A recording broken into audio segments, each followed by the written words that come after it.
Hey, y'all. Happy Thursday. I hope you guys are having a great day so far. I didn't plan on doing this. I was really into my little hole, but we did this 3 months ago. And last night I was listening to the Mensa panel because it's always so enlightening to hear the new BS that they come out with. And one thing they did again is defend Betty. The silliest thing I've ever heard them do. In her term, defective, calling Sebastian defective. So because I got the time and I'm in that mood, we're going to set the record straight once again with the clips. This will be kind of a repeat of Defending the Indefensible part 2, or like I titled it, 66.666, kind of in that line. So I got all my stuff ready to go. Let's go.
How's everybody doing? First and foremost, if you are in the California area where the fires are, I am sending all the positive thoughts your way because that is extreme. Every year, California, different portion of California. Ugh, don't even get me started.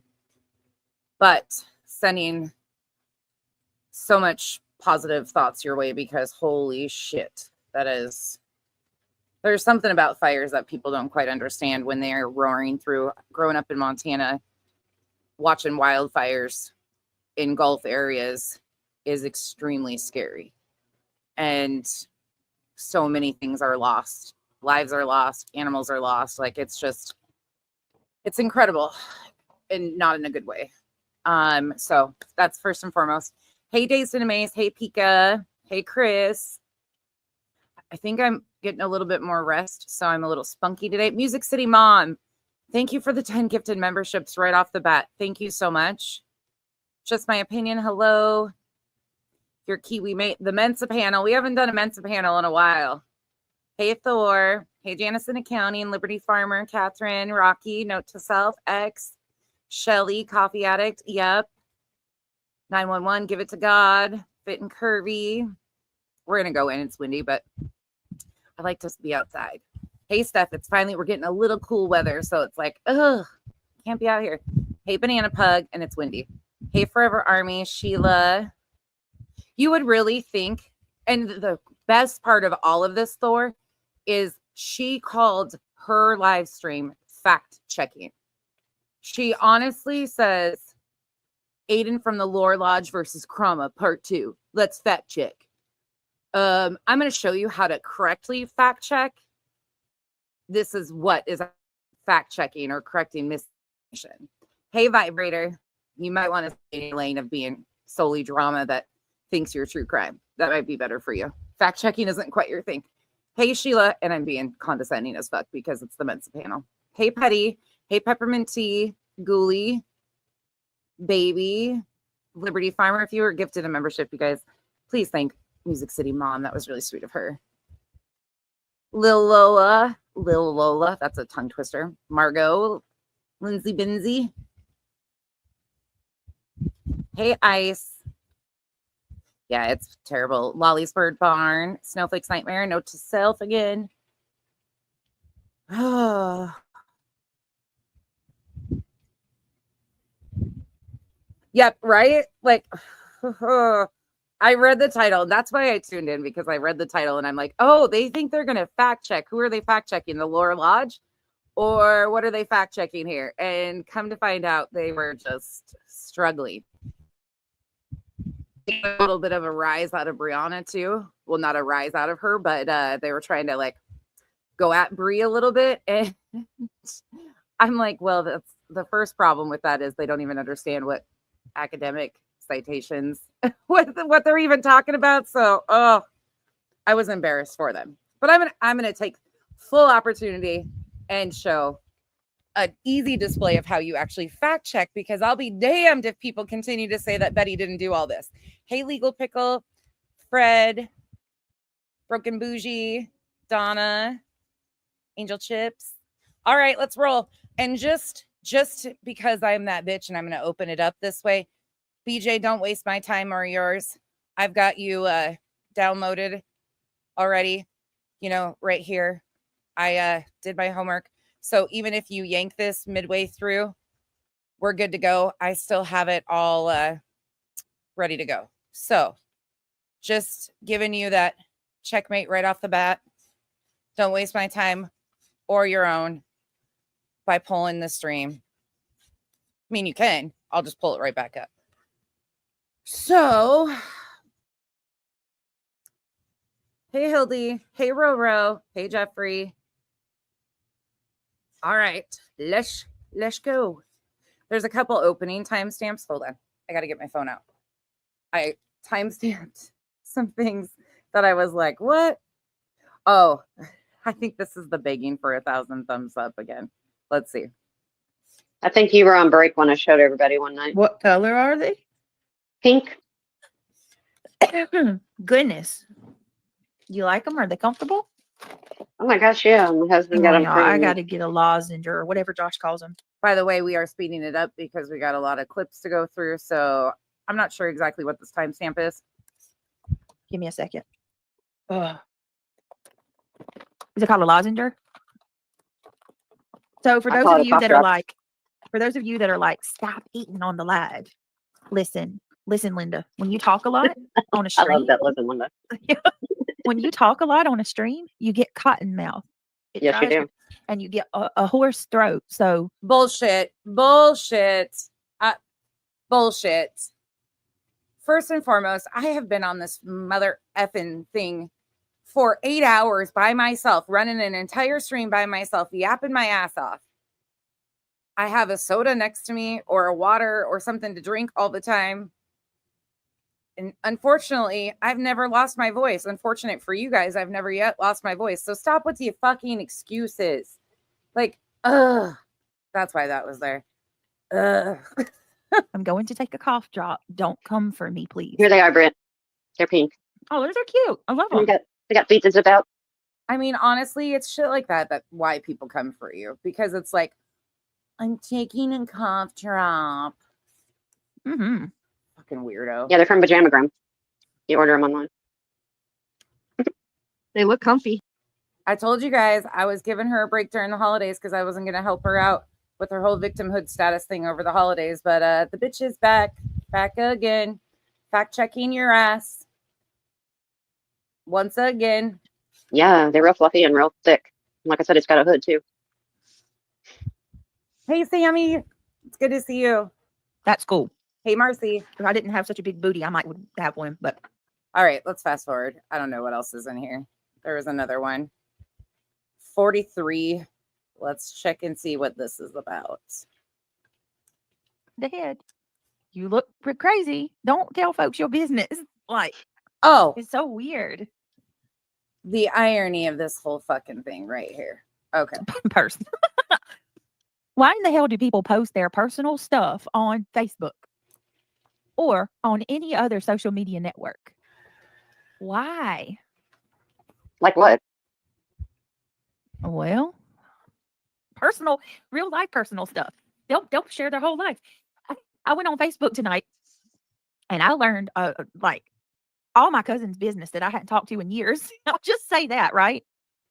I hadn't talked to her in years and I know all. So you're out here telling people about your cousin's business. First and foremost, Don't put your business on social media, because if I see it, I'm going to put it out here to an even bigger audience. Are you joking? Like, what? And ma'am, you put your personal business out here all the time. Do you remember the spider? Do you remember the spider conversation about how you had to have a conversation? All her, marital problems just from reading her damn Facebook feed. Like, girl, no. You don't know what I'm talking about from the spider conversation. It happens to be in the 11-hour live when Chico and Duchess were on panel with me when we reviewed that. And there was a whole conversation she had to have and talk about on her live channel about a spider to make herself a victim. Oh, don't put your business all over Facebook. Like, this goes for anybody. Don't you know? Like, what if you work things out with your husband? You're going to look like a fool next week. Like, don't spill all your private tea on Facebook. Stop. I don't do Facebook. Look, I got a Facebook account, but it's solely for the purpose of using Messenger. And if somebody from the channel needs to get a hold of me. I have it because my family lives 740 miles away, so I get to see my nieces and nephews, and but we don't talk about our personal things out there. I don't know. I'm just curious. That's all. Let me, because like I almost just want to, and I see a lot of people doing it. It's like brain check, pop you upside the head. You look crazy. Don't tell folks your business. Like, didn't you just go into a whole dissertation the other day about your whole business, naming your children, their ages, all of that stuff? It's so weird. That's so weird. Anyway, I was just wondering if anybody had a good answer for that. Like, I ain't. And then you turn around and cry when people come back at you with something. Okay, that's fucking weird. You'll never know when I'm having a fight with Craig or anything like that. Nope. Probably for attention. Wait, hold up. Hold the phone. Did reality wins? Reality wins. The one who has a story for everything. Just say it's attention seeking. Head. You look crazy. Don't tell folks your business. Like, it's so weird. Anyway, I was just wondering if anybody had a good answer for that. Like, you'll never know when I'm having a fight with Craig or okay, good. Anything like that. Nope. Probably for attention. Attention seekers. Attention seekers. Oh, reality. Oh, reality. The one that doesn't live in reality. Oh, the one who has had a story for every single thing and had complete utter meltdowns on stream, screaming and hollering about how she, okay, let me just move on. That's embarrassing. I don't think I've ever put something like that out there either. In fact, I know I haven't. Yeah. Well, especially if you're friends with BJ, because she's going to come to a bigger channel of 18,000 subs and tell your business or tell people that you're posting your personal business. Like, what are you doing? All right. Anyway, I'm making y'all, Britt, you do that on here sometime. Not like that, Gypsy. Hell no. I will say this. I'm glad you said that. I'm really glad you said that, actually. I'm really glad you said that because I wanted to talk about that for a second too. Before there's Emmy Joe. Okay. I wanted to talk about that real quick. There she is. Things that I bring up on YouTube, I have a purpose.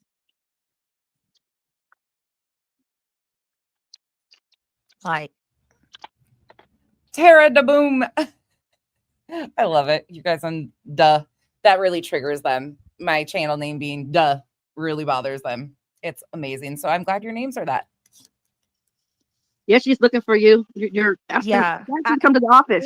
Anything that I post on YouTube is things that I want to make public for a reason that I think will be more beneficial. Or in my opinion, to bait people into making remarks over it so I can play the victim. That's my opinion.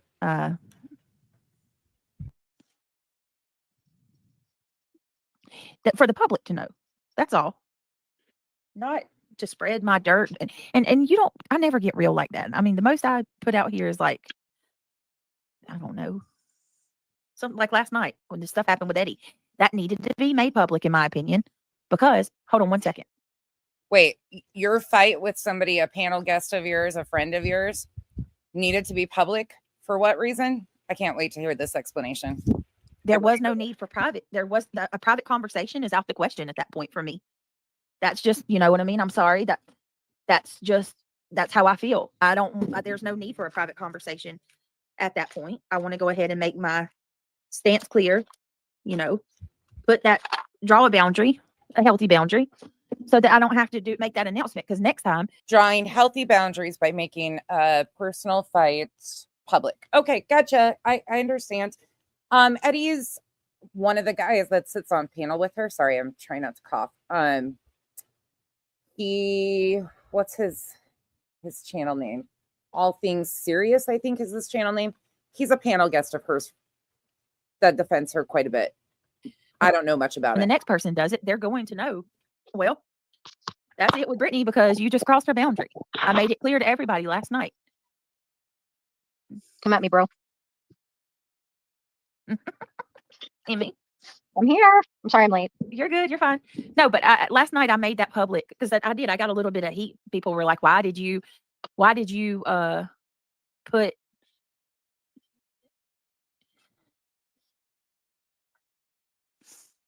Hello? Knock, knock. Anybody home? I forgot what I was saying now. We're They were asking me why I made that stuff public with Eddie. And like I said, the reason I did was That's because we are. I didn't want to talk. I didn't want to hear all the condescending excuses, or how I didn't answer his one phone call on the 27th. Or to be quite honest with you, I didn't want to be gaslit or lied to. The only thing I gotta say out of this whole situation here with all that stuff with Eddie and the drama around that situation, and it goes way deeper than just Eddie. There's another, like, they've talked about this dumpling person, like the drama is deep. But all I can say is, Ben George, run from the internet.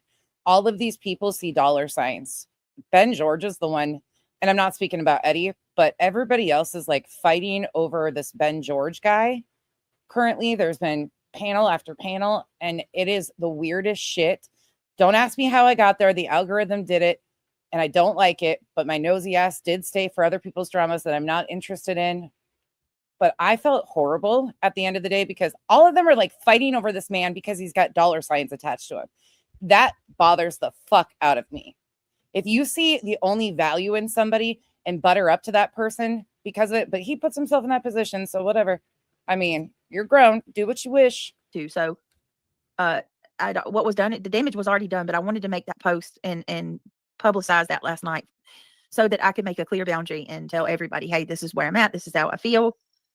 Boom, done. So, I don't know. I hope that makes sense. Guys, I will push back on the fact that she doxed him, because Ben, when he was being accused of using a voice changer, came out here and put all of his private business out here and showed streams with him on camera and stuff like that and other things. Like, he put all that stuff out here months ago.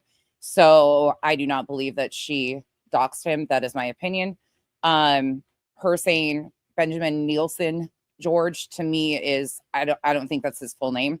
I think that's what she's just called him and made up, but he put his business out here months and months ago. It's just a boundary I wanted to draw. And plus, sometimes things need to be public because people need to be aware of certain things. Did anybody hear what I said? Or did I didn't No. I have my internet messed up. I had to turn my Wi-Fi off. No, I said when we got off of here last night, off of the stream, I went over and watched the one from before. Oh, sweet.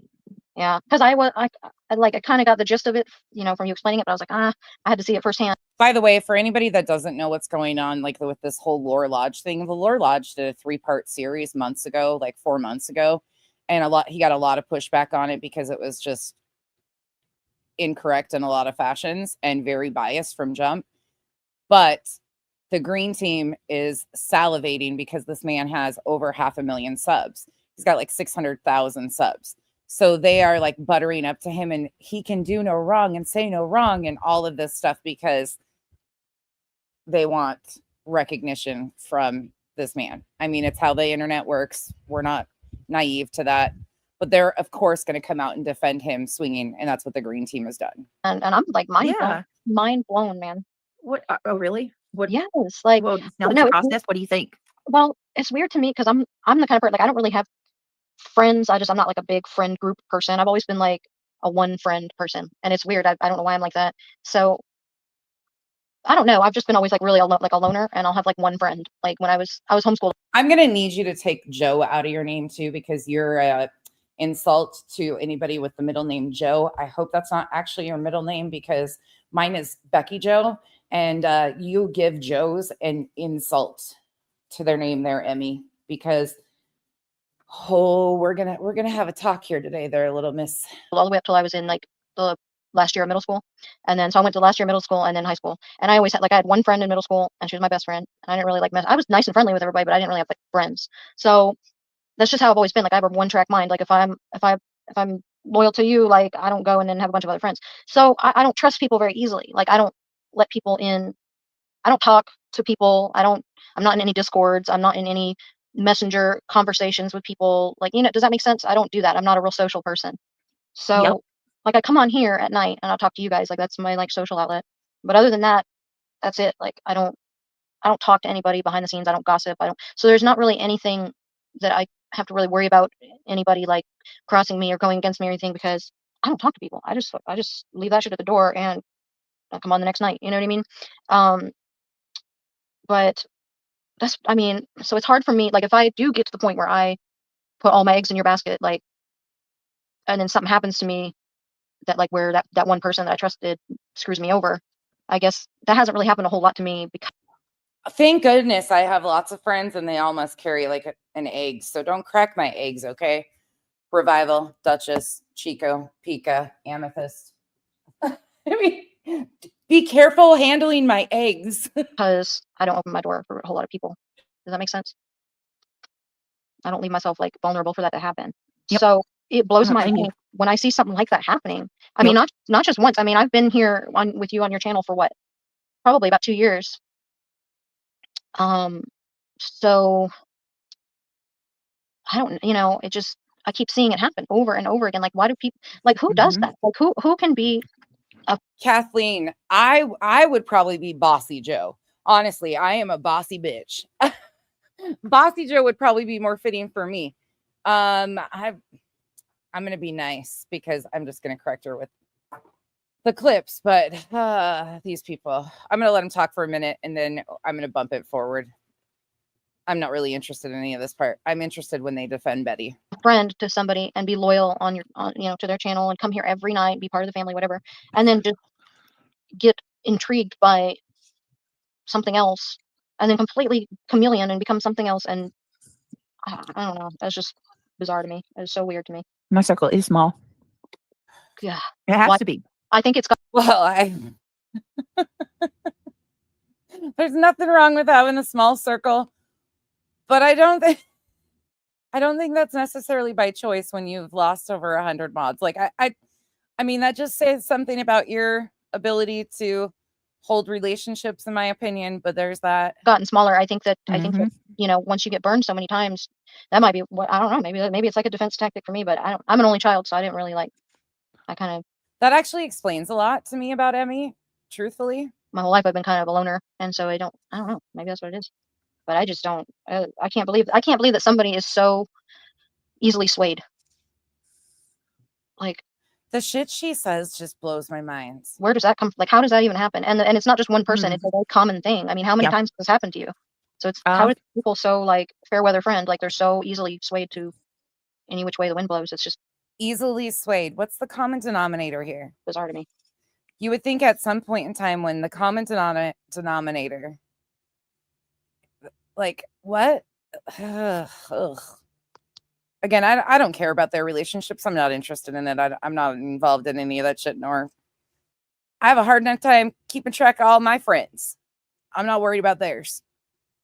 I don't get it.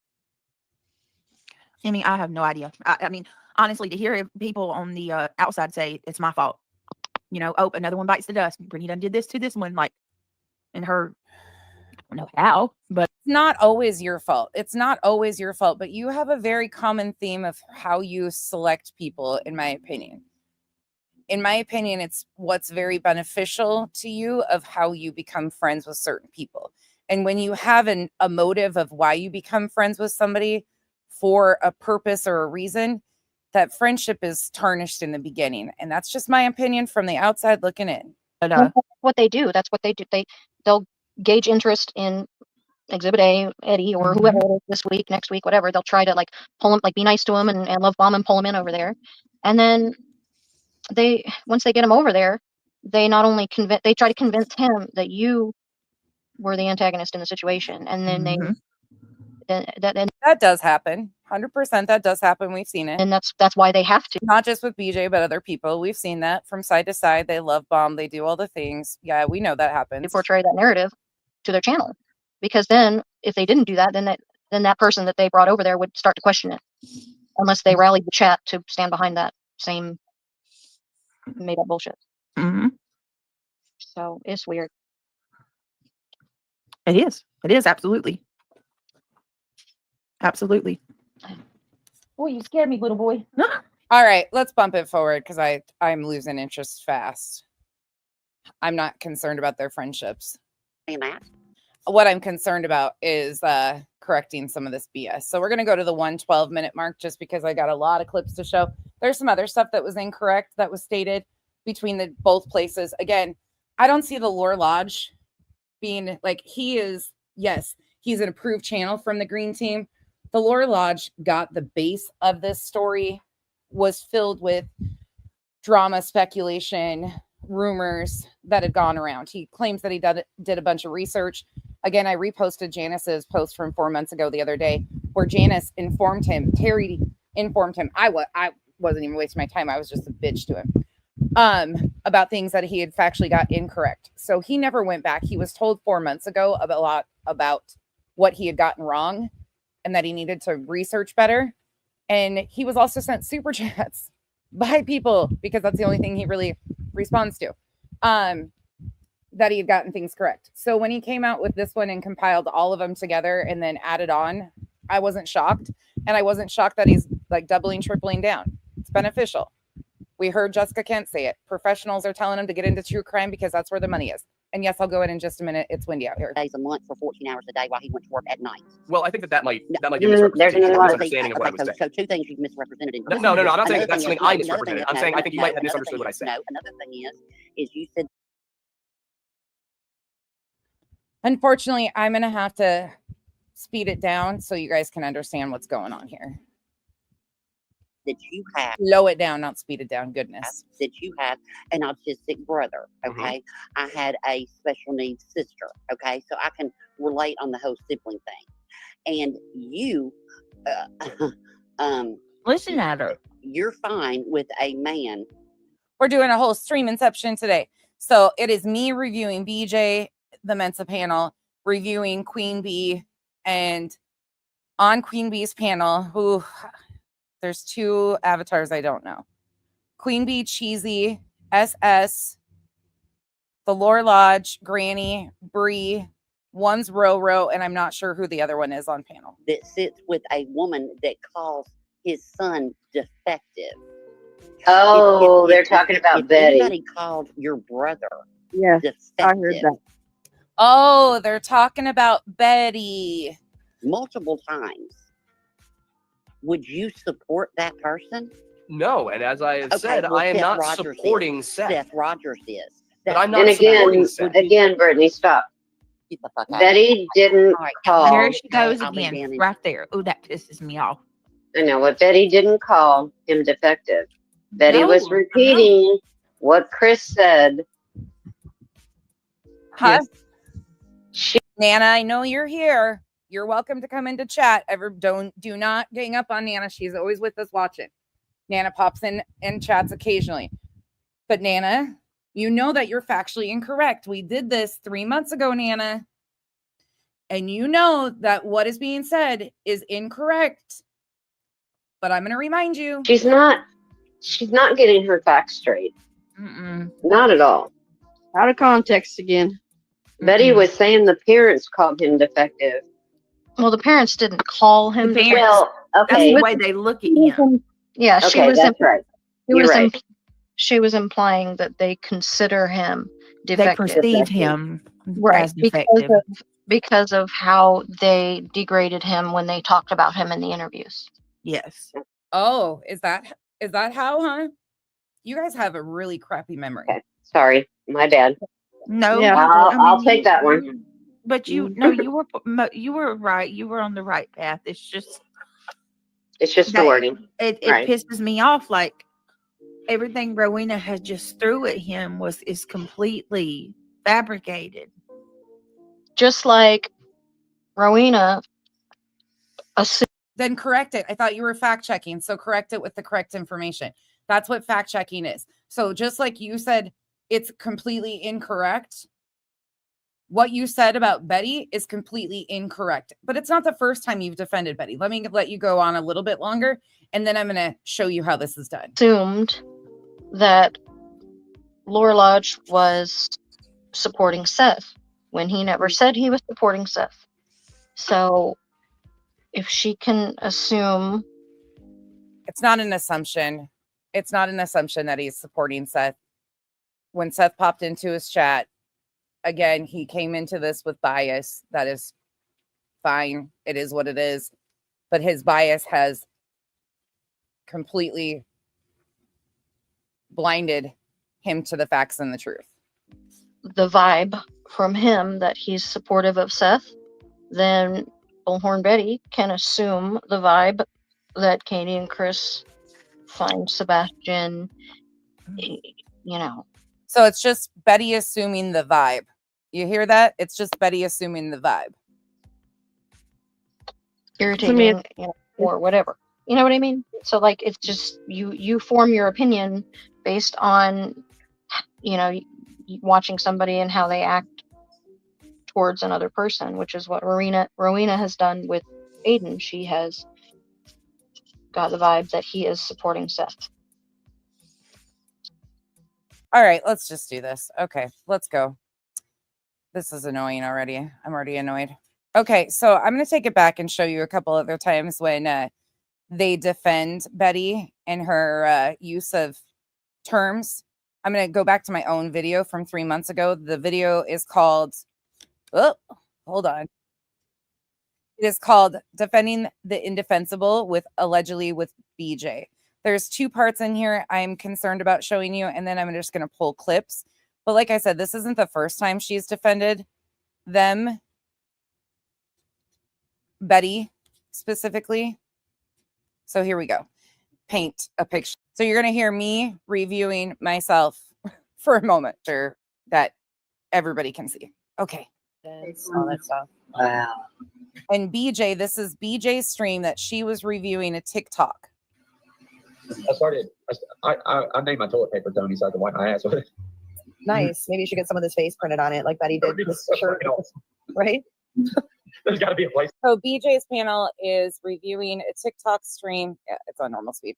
A TikTok stream from, goodness, I need to find different things to say because every time I review myself, I don't even realize I'm saying the exact same thing months apart.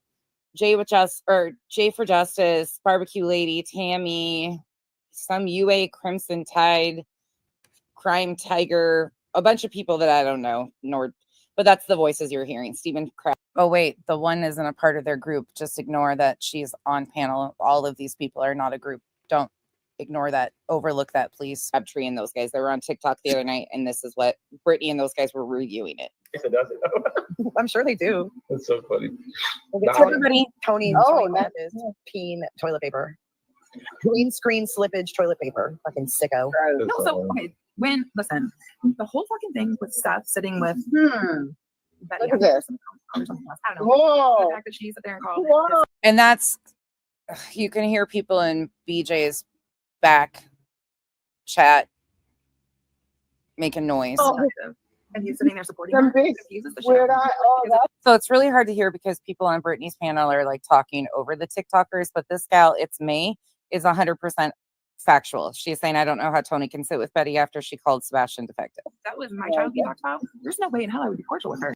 Liberty Farmer, she came in here yesterday and I was kind, the kindest I could be, but I don't fuck with real lifers. So there's that. Go in real life on parents of a missing child. There's no excuse for it. Period. Point blank. End of story. Or even Betty. No way. May is 100% on spot on. So like, I'm super confused about that. And I'm sure he's heard about it. You know what I mean? Like, He's a bitter ex. He's a bitter, scorned, revengeful ex. Wait, what is he this went chick against saying? everything. Hold on. I'm like, I can the fact that she's there and called his son defective. And he's Wait a minute, hold on a minute. Confuses the shit out of me. Hold on. Wait a minute. Okay, she didn't call. Brittany finally woke up. Oh, but she didn't call Sebastian defective. Okay, you just heard her say she didn't call Sebastian defective. She said it, but she was saying that that's how Chris and Katie think of him. So she's making excuses for Betty saying that she was only implying that that's what Betty thinks of him. Okay. Well, how many clips do you think I've pulled to prove my point tonight? Anywhere from 1 to 15. How many clips do you think I've pulled to prove this point? Any guesses in the chat? By the way, I'm not going to make you suffer and go watch this. I repulled all of the same clips again to prove this point. But this clip right here is very interesting where they defend Betty because BJ has some additional things to say about Betty. Chris and Katie treats him like he's defective. Now she's saying Chris and Katie treat him like he's defective. How would anybody even know that? Nobody knew their relationship. She does, like, I've never, like, these people always take that like Betty says, and listen, Betty says some pretty ass up stuff. Betty's mouth gets her in trouble. She says some things that I'm like, damn, that's awful. You need to go pray and take that back. Like, you need to go pray and take that back. Okay. But Betty didn't say he was defective. You guys are pulling out way bigger numbers than I said. And now Betty went from needing to pray and take things back and being an opportunist to, whoop, they're besties on panel together. he says some really ass up And they're not besties. That's being facetious. shit. But You that know, is taken out of context. That was taken out of context. Anybody listen to it? She's saying that Chris and Katie think he's defective. They treat him like he's defective. Oh. All right, go ahead. I'm sorry. That makes me so. So as you can see, this isn't the first time. Last night was not the first time where they defended Betty calling Sebastian defective. Let's just play that once again so everybody knows where we're at here. This was last night, but the other one was previously 3 months ago when they defended Betty in her use of calling Sebastian defective. Betty was repeating what Chris said. Yes. She's not getting her facts straight. Not at all. Out of context again. Betty was saying the parents called him defective. Well, the parents didn't call him. The parents- Well, That's okay. the way they look at him. Yeah, she Okay, was. that's right. You're right. She was implying that they consider him They defective. perceive him Right, as defective. because of how they degraded him when they talked about him in the interviews.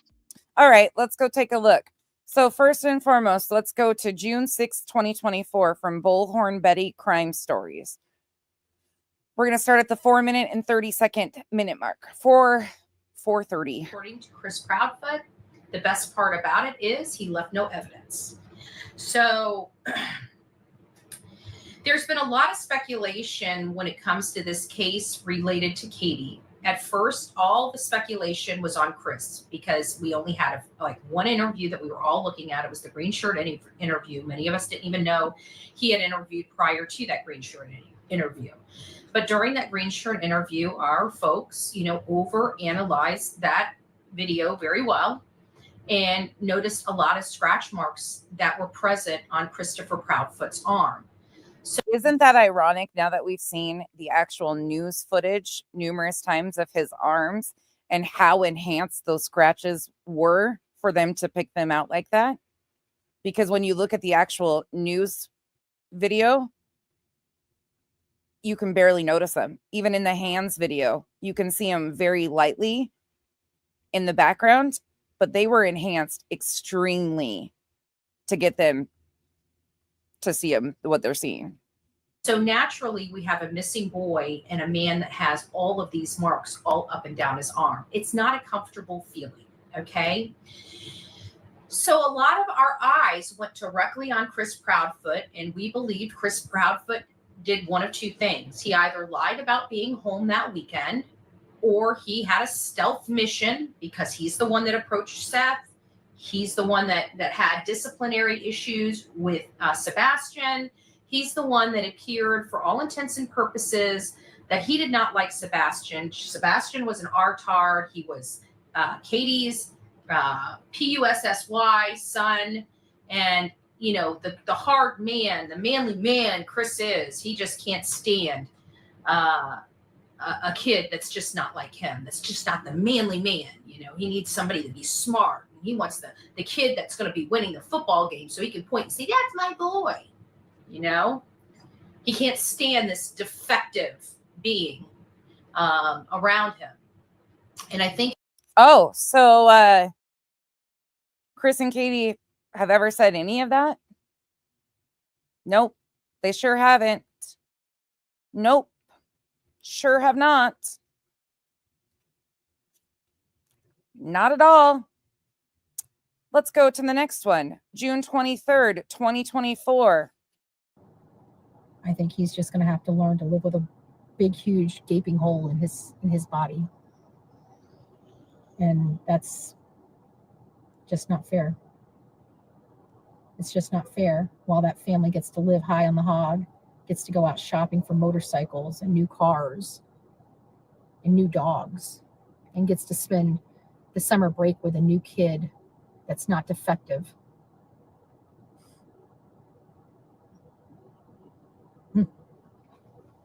It's a little too hard for me. It's a little too hard for me. It's a little too hard for me to fathom or. So how can you twist what she's saying here? How are we twisting this? So we've got it twice now. Two different streams where she uses the term defective. It's pretty clear what she's saying, but they are still defending that Betty didn't call him defective. She was saying that that's what they think of him, which they've given no indication of whatsoever. Comfort. Just to play it a couple more seconds so you guys know the context. Again, June 23rd. You know, it's just too hard for me. All right, guys, I've got a lot of work to do today. I'm glad I got to spend and pull over and take an hour with you. Okay, let's go on. On this one, I'm going to be putting it behind a screen for just a moment because this is the one where she shows the minor child. So out of respect for that, I will be putting it behind just the fair use disclaimer, but you'll be able to hear it, and then I'll turn the screen back on in just a second. This is from June 24th, 2024. But it was just a regular chain link gate that was open. And we're going to fast forward it to the 43-minute, about the 44-minute mark. I don't think they would have it. Anything short of his truck being there or his car being there, I just don't see it. All right, let me get over here. Oh, Sonia, I love your show. You're the best. Thank you. Thank you. Michelle donated 1 Bullhorn Betty gift membership. If you received your Bullhorn Betty gift membership, don't forget to tell her thank you. Mr. and Mrs. Pinocchio Proudfoot has been caught yet in another lie. Sheesh. We're up to lie number 82,362. But who's counting? Who's counting, right? Sebastian will uncover the truth and who made you disappear and prosecute those involved. Yes. And if you guys haven't seen, I had a very, very stern message for Chris and Katie yesterday. Well, I shouldn't say for Chris and Katie. I should say for whomever is responsible. And I've been trying to upload my video from last night. Like I was supposed to drop a video for you guys last night. And I just want you guys to know where we are in that video dropping. We're almost at 70. I still got 36 minutes after 15 hours. And I got 2 of them rolling right now because I didn't know which one was going to perform the best. You never know. You never know. So clearly the one I uploaded the latest is the one performing the best. So it looks like we may actually have. Actually, this is really funny and interesting at the same time. Look what she's showing on her screen here. Let me pull that full screen for you. You see, this one says uploading. Too many strikes. What does that mean? Steve quit lying. Anybody tell me what that's what that means right there? Too many strikes. Any of my fellow content creator friends in here? What does that mean? Too many strikes. Chasing, do you know? I've never seen that on anything. I'm like, what the hell? Have last night's video up before noon today. I don't know. I'm working on it. Okay. You guys are going to be, that's why I have to go live out here. I got to take my videos, but I got to go live because when I do videos and stuff, it takes forever to upload to you guys. It literally takes me 24 hours to get one video uploaded to you. So that's why I have to do videos, and I've got to do lives if I'm going to keep you guys abreast of anything, because I can't drop videos for you. You know, I can drop small little nugget videos, but that's nothing. Yeah, I've never seen that type of warning on anything either. Anybody else seen it in here? That's interesting, though. I've never seen one say too many strikes. Okay, she's going to say what she's going to say here upcoming. The reason why the screen's up is because she shows a minor child on the screen. Nothing. We don't. Thank you, Sylvia. God bless you. God bless you. I'll take it down. I'm curious if now that Katie is back home and Chris and his daughter, if they're still staying in the church. I don't think so. Guys, listen, I heard that Chris didn't even go pick up his own daughter at the airport. I heard another family member picked up his daughter. He didn't even take the time to meet her with balloons or anything after all of this. And then what makes me even more sick to my stomach, let me show you what makes me even more sick to my stomach, is the fact of Katie's face.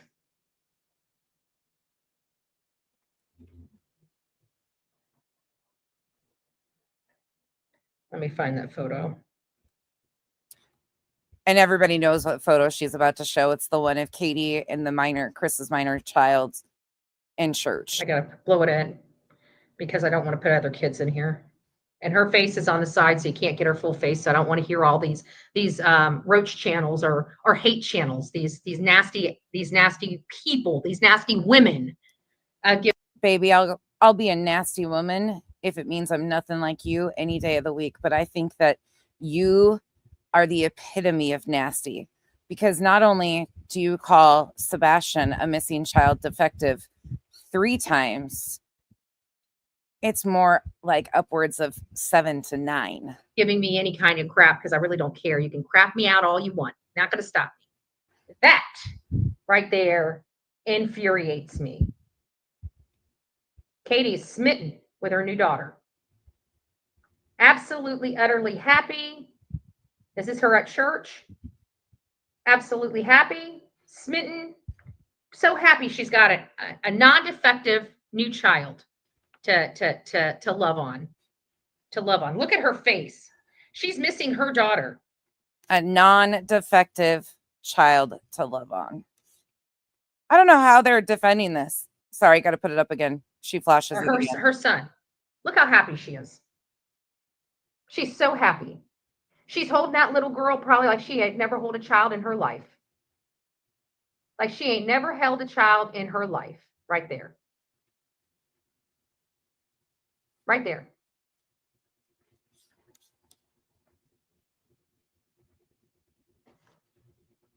That is literally infuriating to me. And the beautiful person that sent me this, thank you. Yeah, Tiffany, good job. Good job. All right, let's move forward in the same stream, because she says it once in this stream, but she goes on to say it more. So now we're going to go back over here, go back up here. I can take this off for you guys now. Here you go. So far we've heard it 3 times. Andrew, they're asking you to explain your comment that Sebastian is what I mean, as far as that's the way, I know people will try to take and turn my words around, like when I say defective, but I'm speaking as her, not me. You know, how she doesn't have this defective child. She's got this sweet child.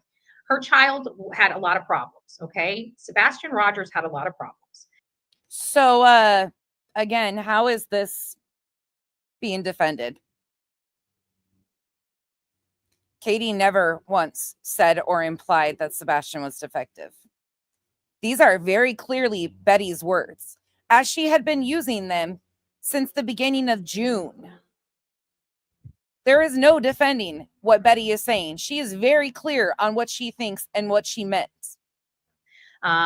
He had disabilities. He had, a chromosome deletion program or deletion syndrome. He had outbursts. He had.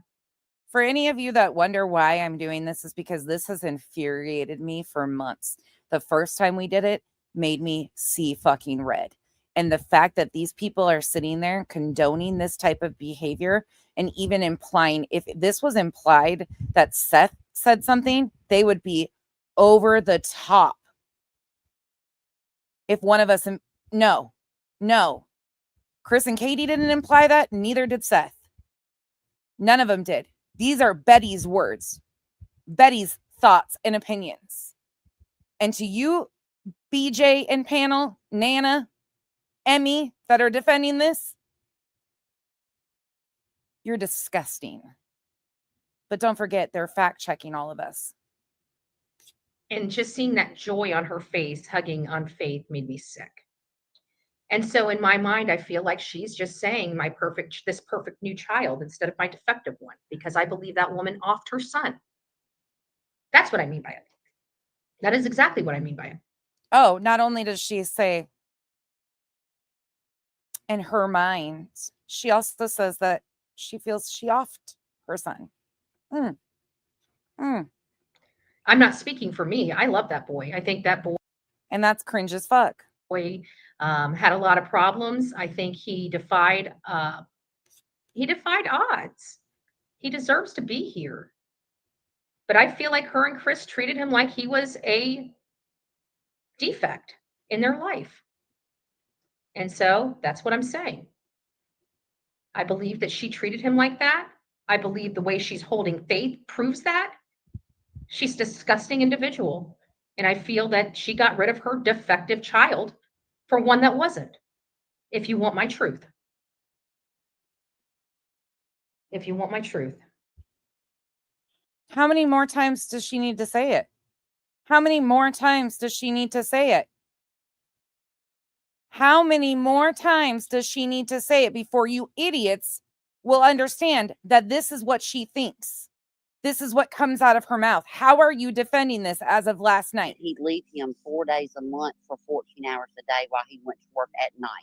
And that was his words too, Seth's words about when he had to go to work. Well, I think that might be a misrepresentation or misunderstanding of what I was saying. So two things you've misrepresented.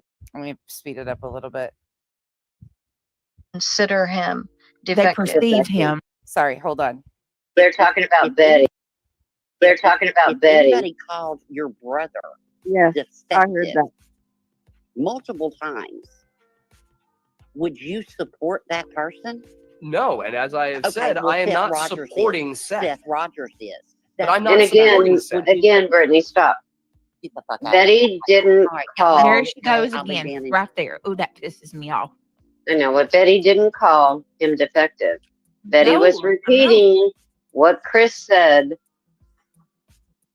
Yes. She's not getting her facts straight. Not at all. Out of context again. Betty was saying the parents called him defective.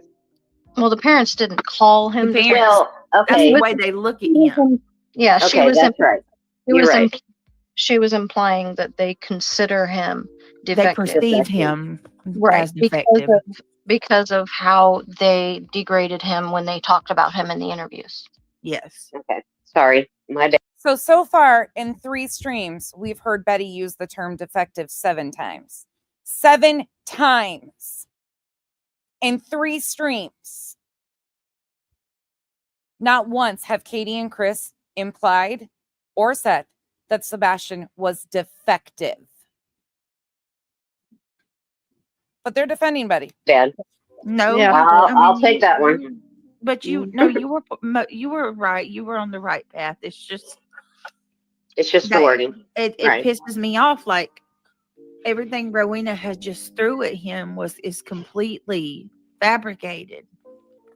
Just like Rowena assumed that Laura Lodge was supporting Seth. Chasing, that's just the first three. Hold your horses. Hold on, Chasing.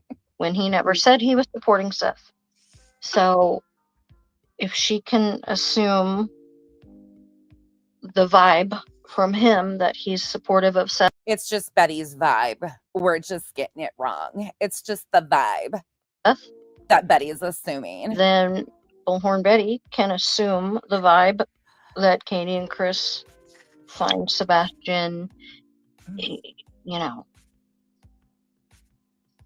irritating, or whatever. You know what I mean? So like, it's just, you form your opinion. It's just the vibe. Based on, watching somebody and how they act towards another person, which is what Rowena has done with Aiden. She has got the vibe that he is supporting Seth. She has selective hearing, in my opinion. Speaking of selective hearing, let's move on. Here's another time, June 25th, 2024. Let's see how many times it's said in this one. We've got 7 so far. Let's see what is said in this one. All right, here we go. Fought so much over Sebastian and all of his problems. And everybody's trying to say that the comment, look, I'm not the one that thinks this boy is defective. I absolutely think that Sebastian was absolutely a smart kid. He had disabilities. He wasn't a pain in my side. You see what I'm saying? This is something that Katie thought and Katie did and Katie acted out on, not me. And they can sit there and say, I call Katie out as long and hard as I can. And some people are saying, oh, Bullhorn Betty said he's defective. No, that was not what I was saying. I was saying that was what Katie was implying. She's the one that's looking at her son defective, not me. I mean, it's pretty freaking clear. Pretty clear back here when she used it the very first time on June 6th, what she said. For all intents and purposes, that he did not like Sebastian. Sebastian was an artard. He was Katie's PUSSY son. And, the hard man, the manly man Chris is, he just can't stand a kid that's just not like him. That's just not the manly man. He needs somebody to be smart. He wants the kid that's going to be winning the football game so he can point and say, that's my boy. He can't stand this defective being around him. And I think it wore on Katie.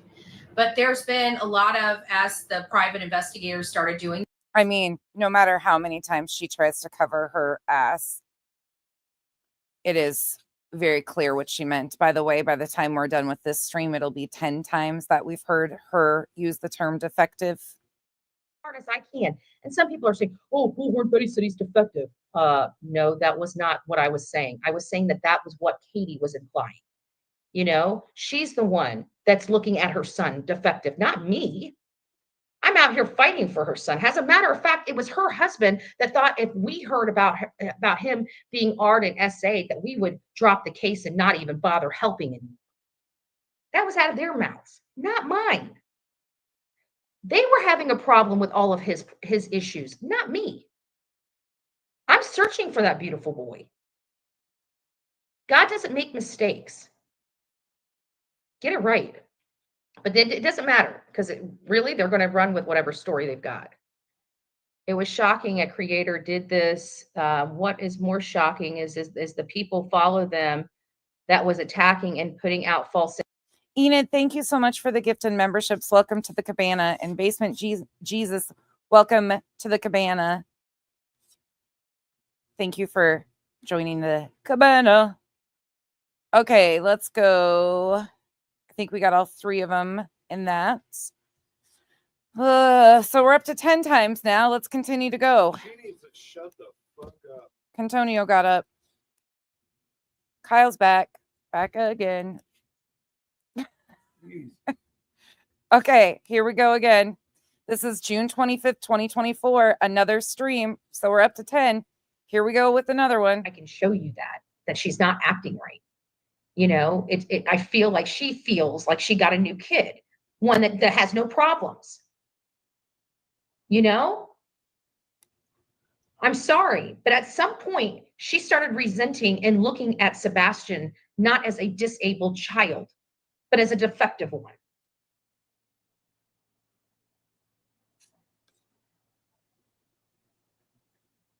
She just stopped. I don't know what happened. I don't know if it was Chris. I don't know if it was resentment. I don't know if she just realized that it's not getting better. I don't know. So there's the 11th time.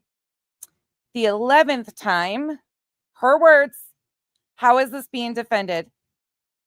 It's like she doesn't even realize those words would not come out of her mouth if she wasn't thinking them. Yeah, right? And how can anybody defend that this was said 11 times in 1, 2, 3, 4, 5 streams? Do you think we're done? Bree, thank you for the support. Do you think we're done yet? Nope. Because guess what? Here we go. June 26th, 2024. This is also where she calls them the package. But it's because I've got a lot of variables, a lot of variables that are making me question some things. For example, I'm trying to find a location. Like there's people out here that are upset because I'm using Sebastian and I use package. Okay. And I want to clarify this just like I did on TikTok earlier. I'm sick of people twisting words around. When I talk about a package, I'm talking about a deceased child, and I have his father. No shit. No shit. We all know exactly what you were doing. No shit. And how that Mensa panel can sit there and even remotely defend this and try to say that we're twisting things up. Bullshit. You guys know. BJ, you know Betty says horrible things. You said she needs to go pray about some of the things she has said. Why now? Oh, because she's part of the green team? Father in my chat. And it's a little better for me to palette a package when I'm referring to his son like that than using his son's name in a situation like that. Because you have to remember, Seth believes his son is still alive, and I would never want to extinguish that hope just because I'm doing a different investigation. Just because my stuff's leading me this way doesn't mean it's accurate, true, or correct. I don't know if YouTube did this whole I'm going to scroll down so you guys can see it, or she did it, but her chapters, this one's even titled package. I'm not sure if YouTube did that or she did it, but the chapter on this video is even called package. Yeah. Sebastian is out there somewhere. We don't know what kind of condition he is in, and everything is on the table here. So for those people that are and then to twist my words, and I specifically said this, I specifically went out of my way whenever I was speaking about Sebastian as being defective, that's the way Katie is thinking, went out of my way to clarify that. And even said that I know people are going to try to run a narrative with this, but I want to be crystal clear. Remember, we made that joke. Oh, that joke was made, huh? Let's go back to the first time I got it on stream.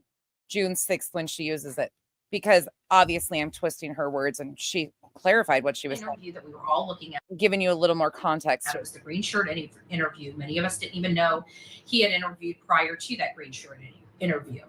But during that green shirt interview, our folks, overanalyzed that video very well and noticed a lot of scratch marks that were present on Christopher Proudfoot's arm.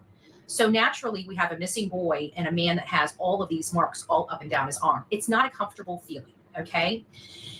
So a lot of our eyes went directly on Chris Proudfoot, and we believed Chris Proudfoot did one of two things. He either lied about being home that weekend, or he had a stealth mission because he's the one that approached Seth.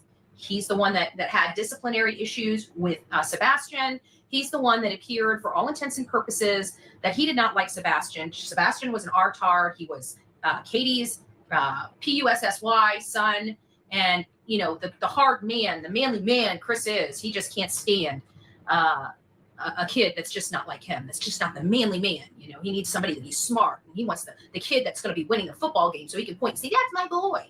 He can't stand this defective being around him, and I think it wore on Katie.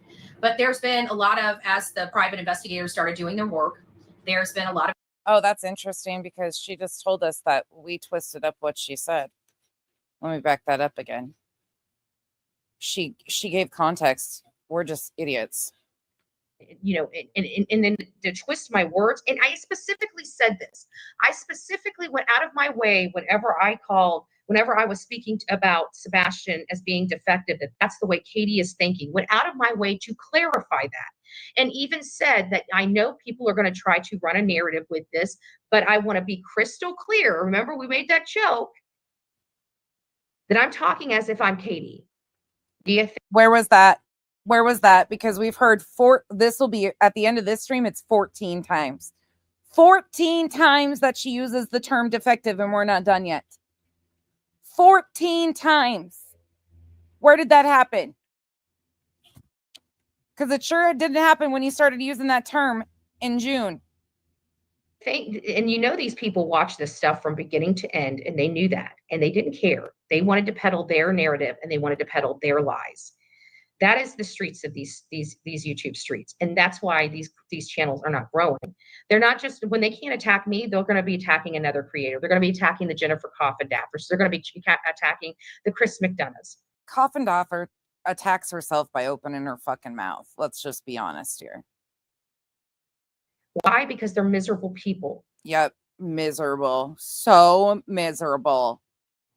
If they took half of that energy and used it for good, this platform would be a heck of a lot better. What good have you done recently besides get a tattoo of a missing child's name on you, which I find to be despicable? For everybody. I mean, think about how miserable that has to be. I mean, you guys are probably miserable watching it. I mean, I can't do it. I don't know how you guys do it. I can't do it. I really don't. Give me just a second here. So not only did she start using the term, let's move along here, because then her audience finds it acceptable to use it because Betty uses it. So then she starts getting text messages or emails with her viewers using the term defective. So this will be 14 times that she says it publicly. 2 of these are from an email, but still she reads it publicly. That's what they say. That's all they're doing is talking about somebody they'll never be able to compete or compare next to. I make them feel worse. I mean, to be honest. Oh, I got to back this up actually, because this is the fucking irony of this. Protocol should be. By the way, Betty, I don't know anybody. Well, I do know that there are people that compete with you like BJ and those people, but I don't think anybody is competing to be anywhat close to you or like you. If you are a role model for a single person, they need a lot of help, in my opinion. One of the biggest things that I see in every single bit of publication from the National Center of Missing and Exploited Children is one thing and one thing only: always treat the scene as a crime scene, whether it is or not, until it can be disputed as not being a crime scene. Always treat it as a crime scene. I feel like that's what they failed to do. They didn't treat this like a crime scene. They had people inside that house trampling on the stupid crime scene. This was so John Benet Ramsey 1990s policing that it made it unnerving. Isn't the comparison ironic? By the way, I got that wrong. This one isn't where she reads. It's the next one, because sadly, even 14 times isn't enough. It said in more streams. So I got it wrong. This part here isn't where she's reading something, I don't think. Nerves me. We should know better at this point in 2024. Because it feels, you know, when you listen to how everything went, it sounds so John Benet Ramsey. People were in the house, they were chit-chatting, you know, they should have cleared the home, they should have done the searches. Those people shouldn't have been allowed back in the house until some dust, fingerprints, and everything was done.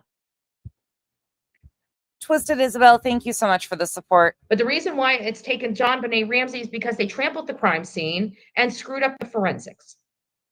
And then law enforcement was too embarrassed. The Boulder, Colorado Police Department was too embarrassed to admit their wrongdoing and has intentionally obstructed their own case ever since.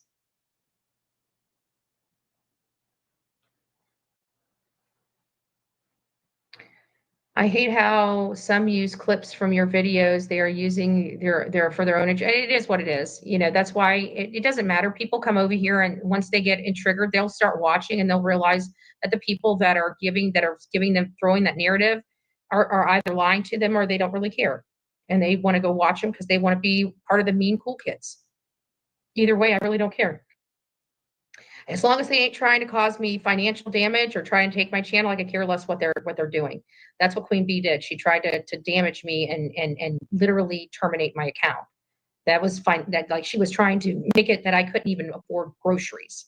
So yeah, that's why that chick's being sued. Ma'am. What? Say what? What? So you couldn't even afford grocery? What? I forget some of the shit that's been. She says way too much. Way too much. She just goes and goes and goes. People want to talk shit. They can talk shit. I really don't care what they have to say about me. They're not here. They're not doing the work, and I laugh at them like there's shit on the bottom of my shoe. I could care less what they say. That's all they're doing. Basement Jesus, unfortunately, that is correct, and thank you for the support. Anyone can be a role model. You can be a bad example. Yeah, that's true. Yeah, I guess everybody has somebody they can look up to. Is talking about somebody they'll never be able to compete or compare next to. I make them feel worth. I mean, to be honest with you, I don't mean to do that, but it's not me doing it. Anybody that attacks somebody this long and this hard and it is so obsessed with them, obviously there's something that person has that they don't have. And they want to try to hurt somebody and make themselves feel better. That's the only explanation for that. When you trash somebody else, it's usually to make yourself feel good. So if they're trashing me, it's only because I'm bringing out some inadequacies in them. Yes, absolutely. The reason I'm trashing you is because you're bringing out inadequacies in me. Yep. I'm feeling very inadequate today. Yep. Needed to come on and show your own words because I'm sorry, everybody. I just felt inadequate.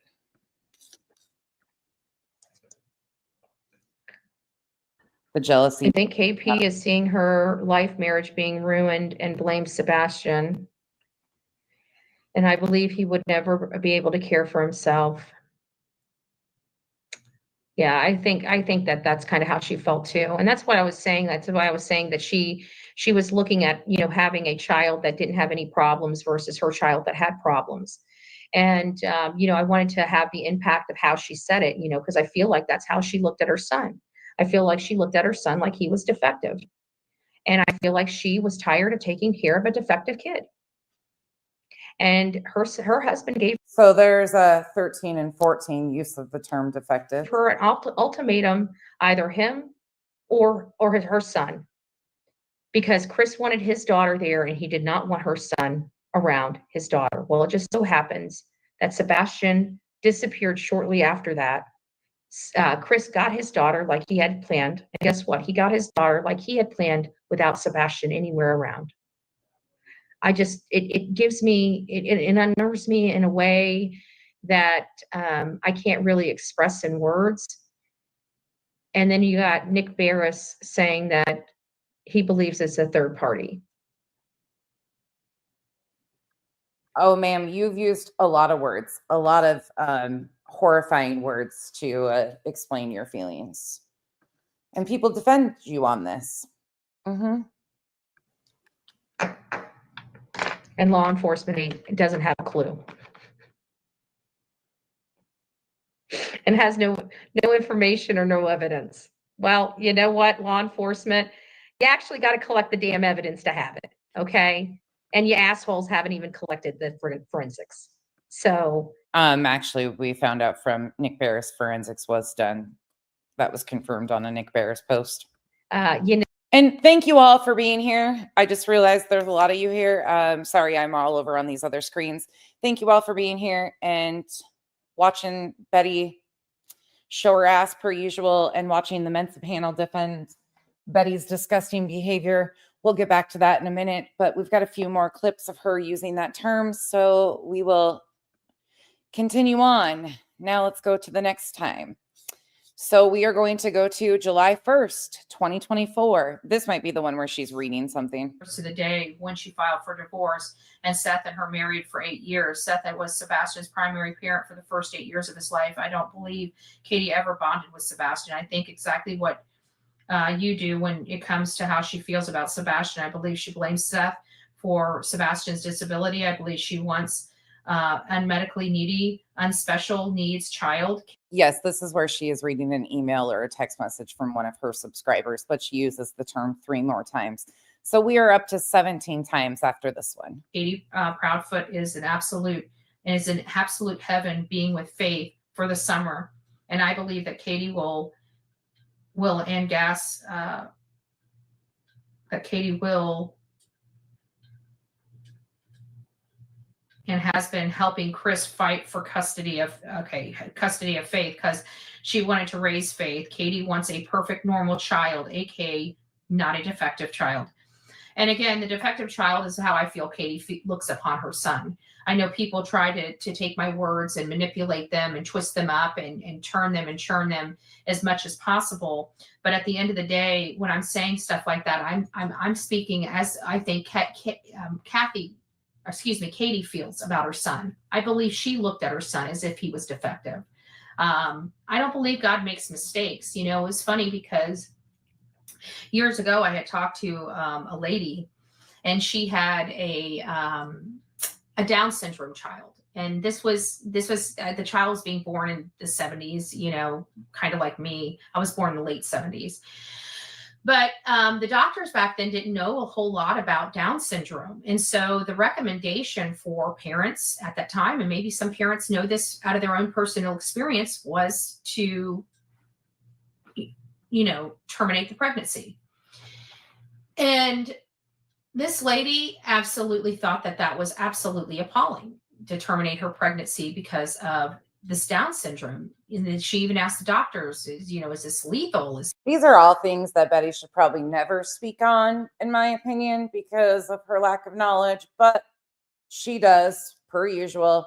Well, there's that. Thank you for the gifted membership. Welcome to the cabana. Some things you just want to scream about, and this is one of them. So we're up to 17 times now. Let's move on to the next one, because sadly we're not done. There's more. July 11th, 2024. Because I think people are forgetting that this boy still needs to be found. He still needs help. And while people are still trying to tear down, you know, the father of this boy that's literally just had surgery so he can get back out and help look for his son, you know, it breaks my heart. It really does. What would they think would happen if they went for the missing? I feel bad for Faith to be closed up in the house. But see, I think they treated Faith much different than they treat Sebastian. That's the problem. I think they treat Faith like a normal child should be treated. I think that they literally had resentment for Sebastian. And again, I'm going to say it. I feel like Katie did something to this boy, either for resentment, or she just started looking at him as he was defective. This is not my words. These are how I think Katie feels about her son. That is my opinion about how she looked at her son. Again, words that were never stated by Chris or Katie. Words that she made up in her head about her assumption to try and paint a narrative. All of these are her opinions that she put out here publicly. Her words. There's no defending this. No defending what she meant. She was very clear on what she meant. However, they never implied even remotely this. Because there's no example that I can use other than that. When she holds another woman's child like she has never held a child before in her life. What are we up to now? Is this 17, 18? Goodness, I'm gonna have to go back and count now. Yeah, so there's that. So she said it again. I'll let her play a couple more minutes, and we're not done yet. We got another stream. She never hugged Seth or Sebastian like that. We have no photos of her caring for that boy like she did Faith that day. Thank you. Only 18? Only 18 times. Oh. None. And if there are some, Katie, put them out. Show me I'm wrong. Show me you hugging your son like you hugged Faith. Show me that. I guarantee she won't be able to. That's what's so sad about it. And people can get their panties in a wad, and I don't care. And I don't care because I'm not the one with a missing kid. Katie is. Then who has the key to the house? Good question, Carol. There's no need for a key to the house. Their garage door has a padded key on the outside of the garage door. Their front door has a keyed pad on the front of the door, so you just have to plug in a code. So the question needs to be, in my opinion, who has the code, right? So I don't know who has the code. I'm sick of listening to this one already. Let's go on one more time. Okay. And the last one I pulled. Here we go. This is from July 12th, 2024. But she didn't like the sit and spin comment. I'm sorry, that's funny. She's so pretentious and has to tell me about myself. She can't even control her own behavior. You're a fucking joke, girl. Good gracious. I'm gonna cry. Wah! Pretentious. Pretentious. It's my new word. Baltimore Betty didn't call Sebastian defective. She was saying, "Oh no, they all know. You know what? That fat little freaking twat on her channel played it, and I even said Katie thinks of her son as defective and looks at Faith as perfect." And they tried to twist it around because all they got to do is twist because they don't do a damn thing but smoke pot, crack, and everything else on their dime, on their subs' dime. So I could care less what they say about me. I'm not the one that's missing the child. The mom is. The one that thinks her child's defective. Just so you guys know, I'm not, I know she's not referencing me, but just for transparency purposes, I don't spend money on crack or all the other things that Betty is claiming people spend their money on. So there's that. Go on, Betty, tell us some more. So we're at 19. Bullhorn Betty doesn't think the child's defective. The mom does. You want to know how I know that? Because the mom ain't got the kid. It's pretty simple. Cupcake. Boo-boo. Get that shirt ready. And the reason why I say boo-boo all the time is because I got a puppy now, and I call her boo-boo. Okay? It just rolls off the tongue. And now it's there. It's going to be there for a while. Did y'all know 70% of dogs' immune system is in their gut? And most of ours is too.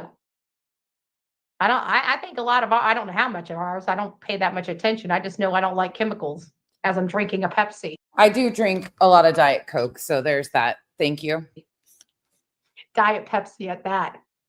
Here goes the chemicals. I don't know. I kind of like these chemicals. I need to drink more of natural. I got some natural next to it. I and you can see this is further down. I just actually popped this top. It's still a full can. So just so you guys know, it's a total of 22 different times. She's going to say it again here coming up, but it's 22 times in these streams that we have just watched. We're going to get through some emails in just a second, but I figured. And she doesn't start defending it until she got pushed back after the third stream that she had used it in. I'd chat with you guys just a little bit. You're so pure and innocent and good-hearted. I'm not pure and innocent, but I am good-hearted. That's for sure. Oh yeah. Sure. I'm also wondering about the rumors that someone's staying at Casey's house. Yeah, we kind of confirmed that Nola's mom. Remember when I was going around and I'm like, Katie's got a new car, and I drove by her house and I'm like, there it is. Well, come to find out. Yeah, she never had a new car, but they tried that too. They did try that. That was her friend Lori's vehicle, and it sounds like she is still driving her vehicle, even though I've never seen a picture of her vehicle since the last time it was at the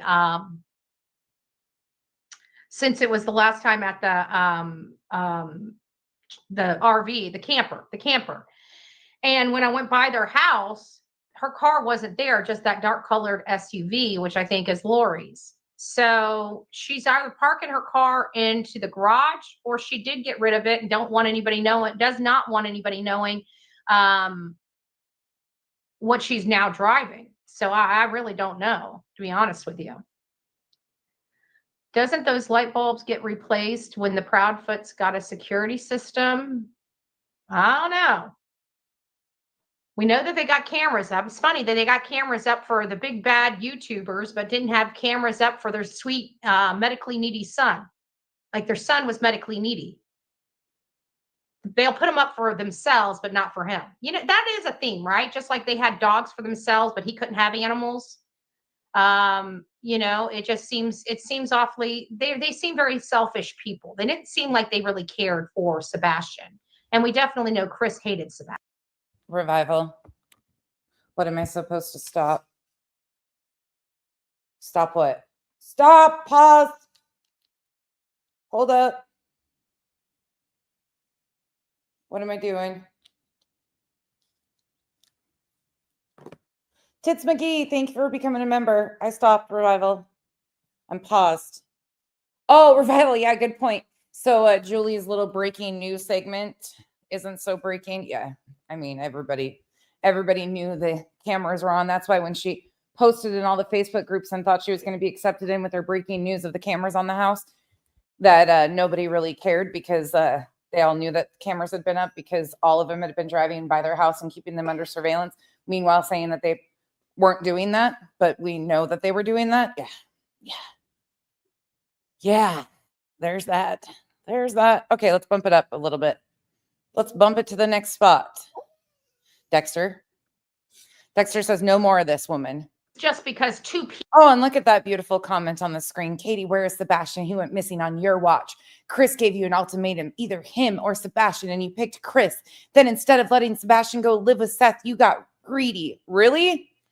Ooh, some of you people are so disconnected from reality. People won't. I mean, for you to even make that statement here on the, as much as I work my butt off to bring this stuff to you guys, for you, Sonia, to be in here saying, is it just because of them not? She works her ass off. That's why she has a flat pancake. Okay.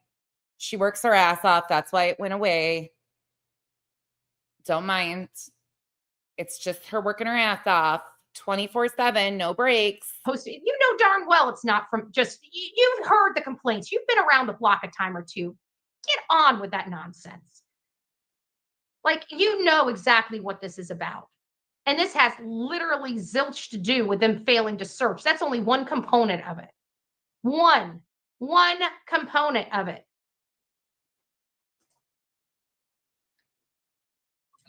I'm gonna have to take, Brooke has got to come. I wish they would let us move these things in different orders. Oh, we can. I can't stand that lady's voice.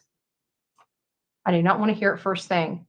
Let's see what else we have. Oh, yeah. And let's not forget the light. Oh my God, I forgot to ask you guys. Can we please try to get to 10 likes today, even if they're thumbs down? Can we please try to, I mean, you got to add 2 more zeros on there is what she usually begs for. But can we please get to 1,000 likes? No, we're not doing that. But I'll take 10. Even the thumbs down will be fine. I forgot to do my 45-minute opener with begging for 1,000 thumbs up again, and then telling you how YouTube somehow over 100 people took their thumbs up away. Sorry, I forgot to open up like that for 45 minutes. Profile missing case, endangered person. Hold on, I'm gonna find you guys something here. Where is it? That fucking shit over the 1,000 thumbs up drives me nuts.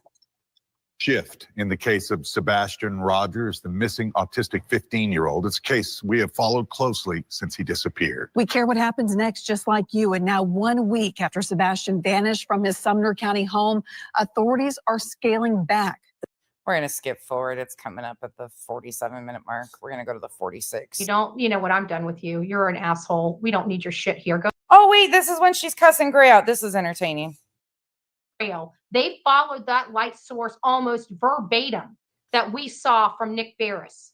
And then they tried to turn around and tell us that it was a false hit when a dog decides to jump into a water and the handler says that they have never seen their dog act like that before. So what were they looking for? What was it? How do you know how they feel about Sebastian? You don't, you know what, I'm done with you. You're an asshole. We don't need your shit here. Go to your hate channels. Don't ever come back to this channel. Have a good day. I'm not going to sit here and waste my time with an idiot. And if you don't like it, or if my actions offend you, then please leave. Oh, okay. There's an unsubscribe button there. I don't care about my clicks and the views. So please unsubscribe at will. I don't need you here. We're here to talk about Sebastian, not your feelings. Okay. The bottom line is why are you, you know what, Miss Cruz, let me ask you this. So you're already blocked, so you're not going to be able to answer this. Why do you think you can tell somebody, and this is for everybody listening, everybody in the back, everybody in the bushes, everybody that wants to clip and do all this stuff for content and shit like that. Let me make it clear for you. Why do you think it's okay for you to speculate that they do have feelings, but it's not okay for us to speculate that they don't? How do you know that this woman gives a shit about her kid? How do you know? Let me ask like that. How in the world do you know that this woman gives a crap about her kid? She hasn't looked for him. She hasn't cried for him. She's done nothing, and I mean nothing at all, to try to find or locate her son. But we still have idiots that are on these platforms that said, oh, well, how do we know she doesn't care? Well, because actions speak louder than the darn words. That's why. Her actions show she doesn't care for her son. I'm not making it up. I'm not saying that she doesn't care. I'm basing my opinion on her actions. That's why I believe that woman doesn't care. That's why I believe that woman thinks her child was defective. That's why.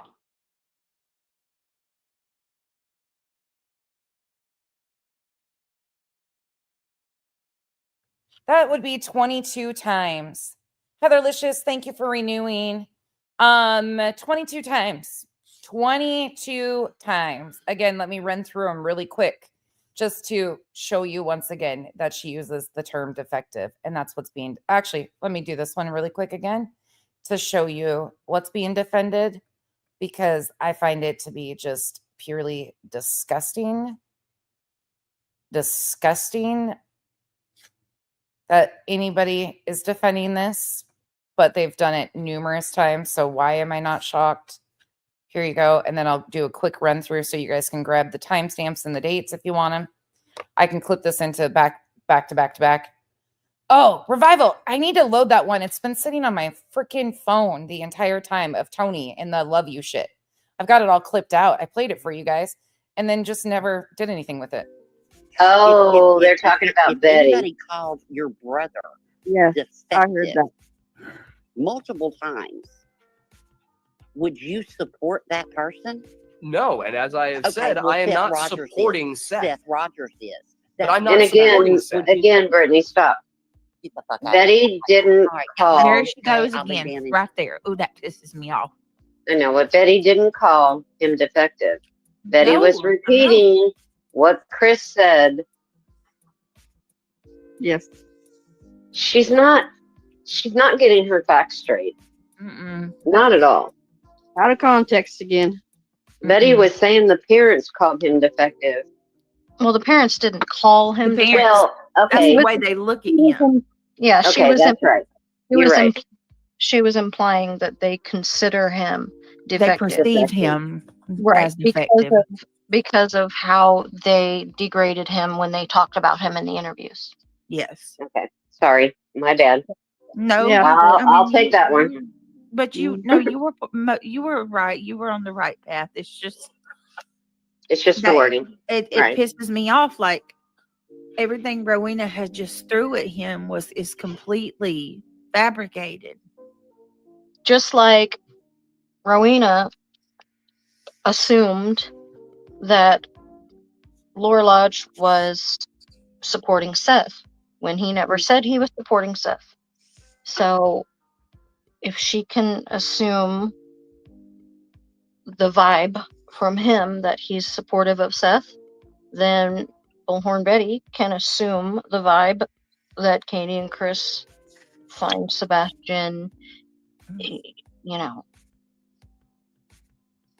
irritating, or whatever. You know what I mean? So like, it's just you form your opinion based on watching somebody and how they act towards another person, which is what Rowena has done with Aiden. She has got the vibe that he is supporting Seth.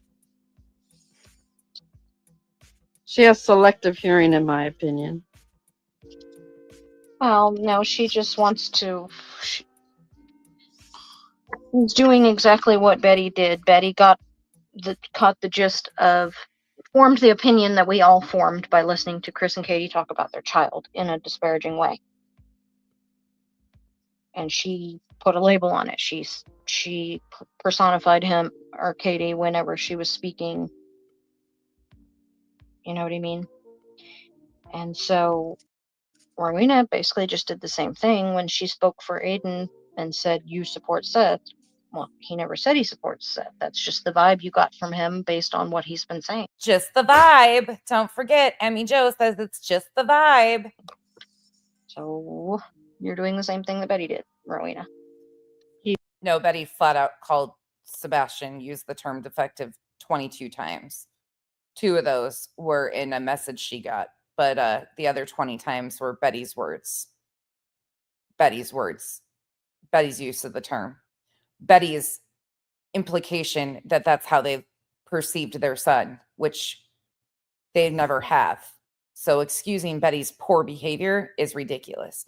Let's just take a quick little walk back through so everybody has them in case you want them.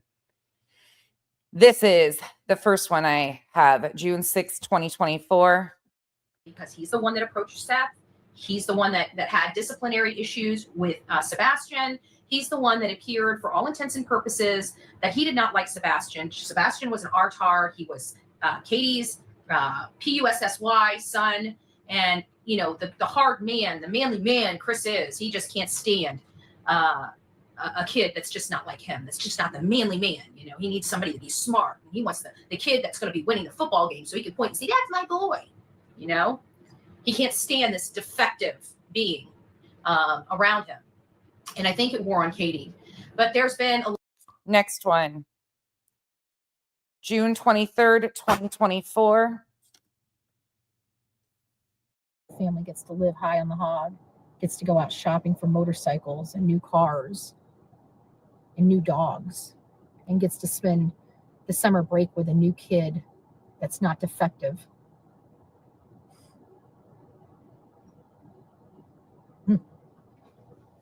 It's a little too hard for me.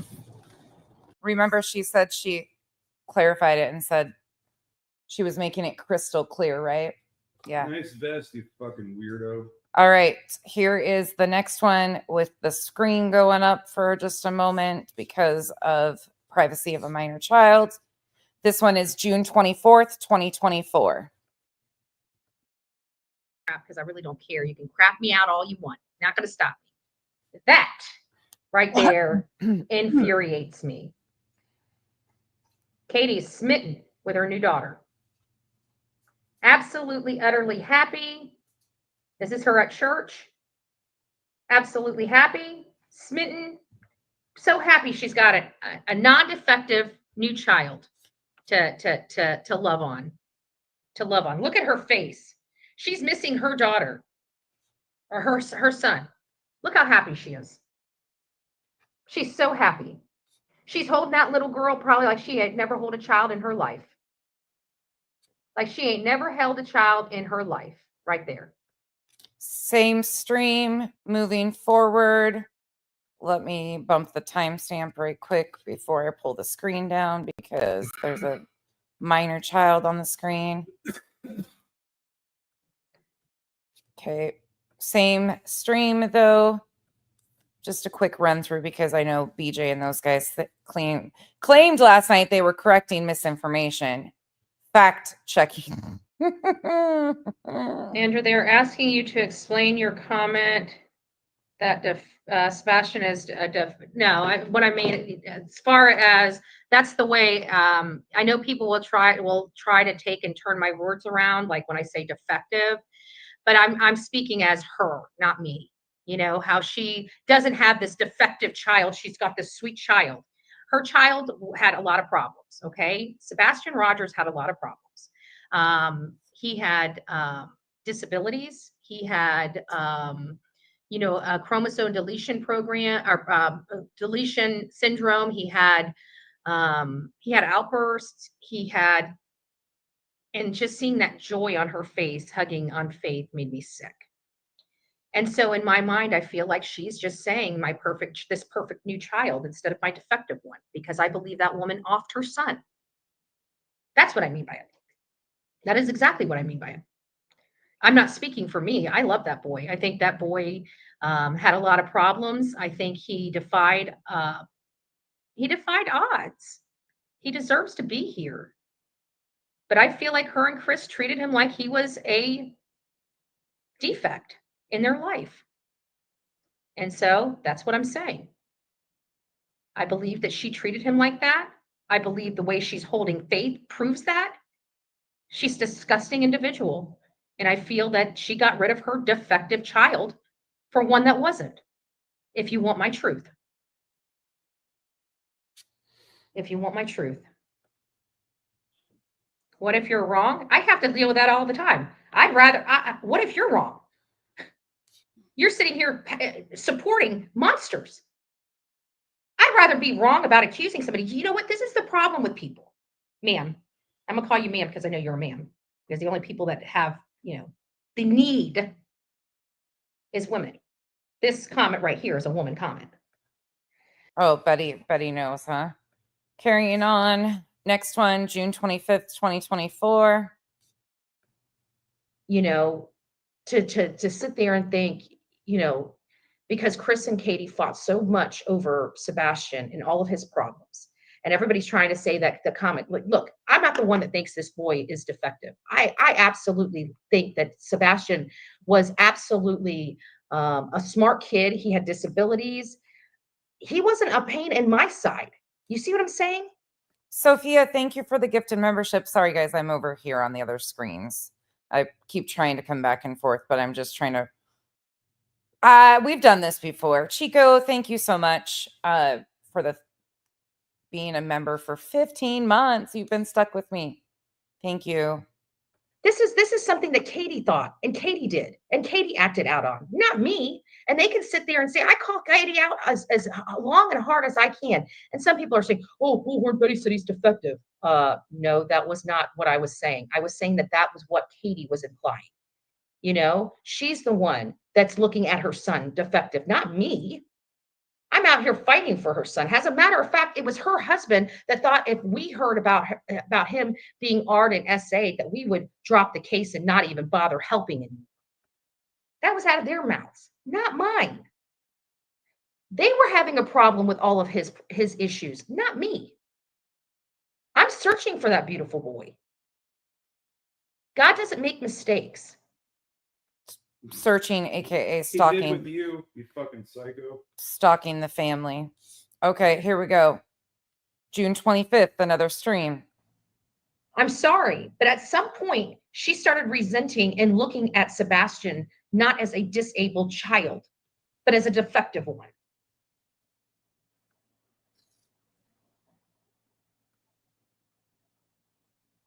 She just stopped. I don't know what happened. I don't know if it was Chris. I don't know if it was resentment. I don't know if she just realized that it's not getting better. I don't know.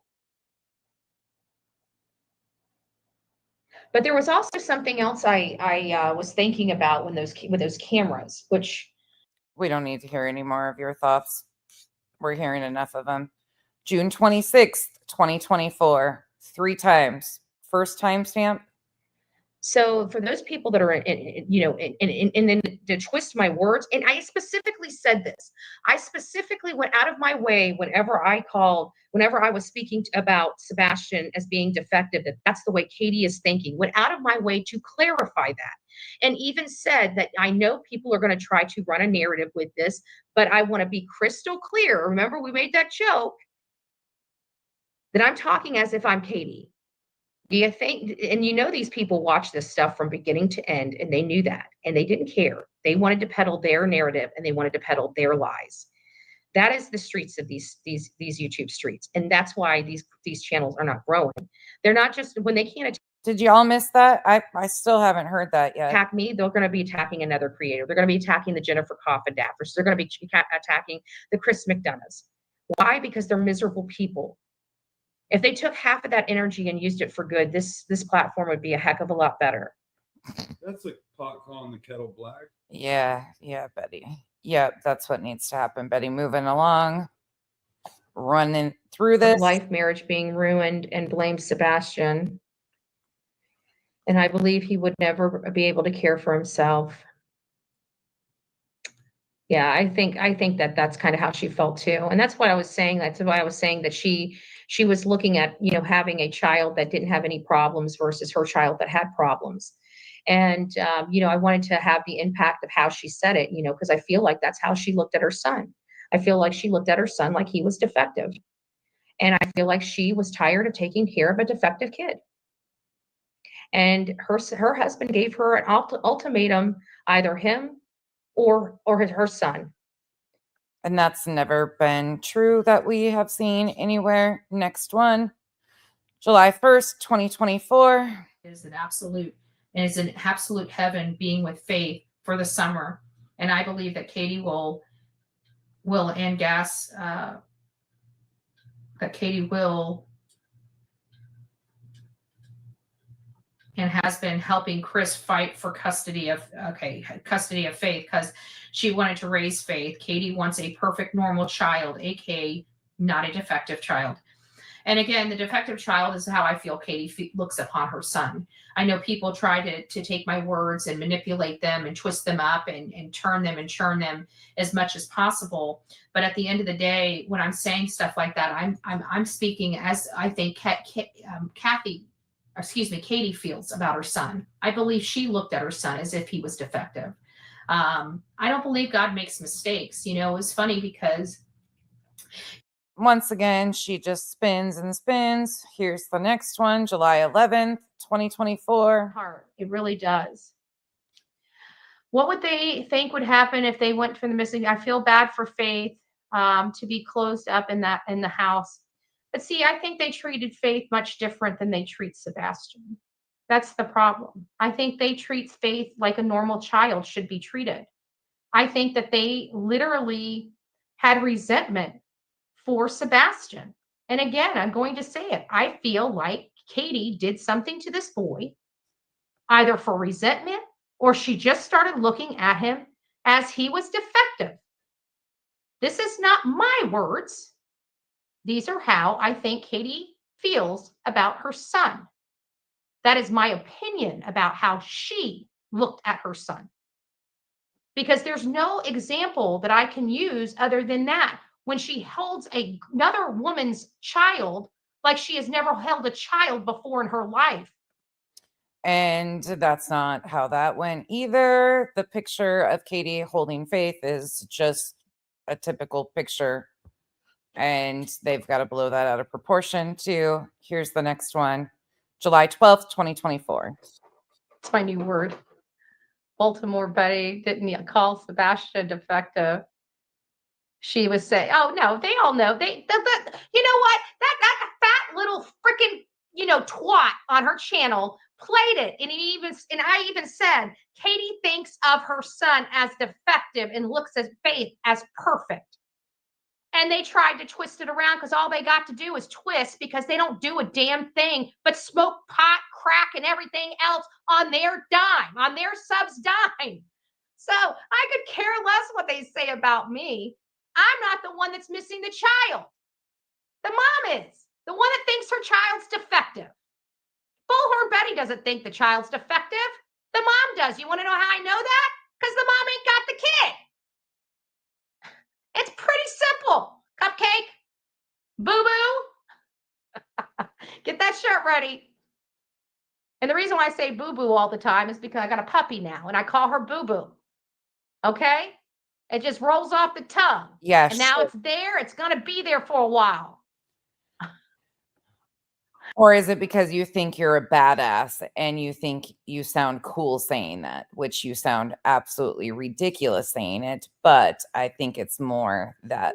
But here is the 22nd time. I'm not saying that she doesn't care. I'm basing my opinion on her actions.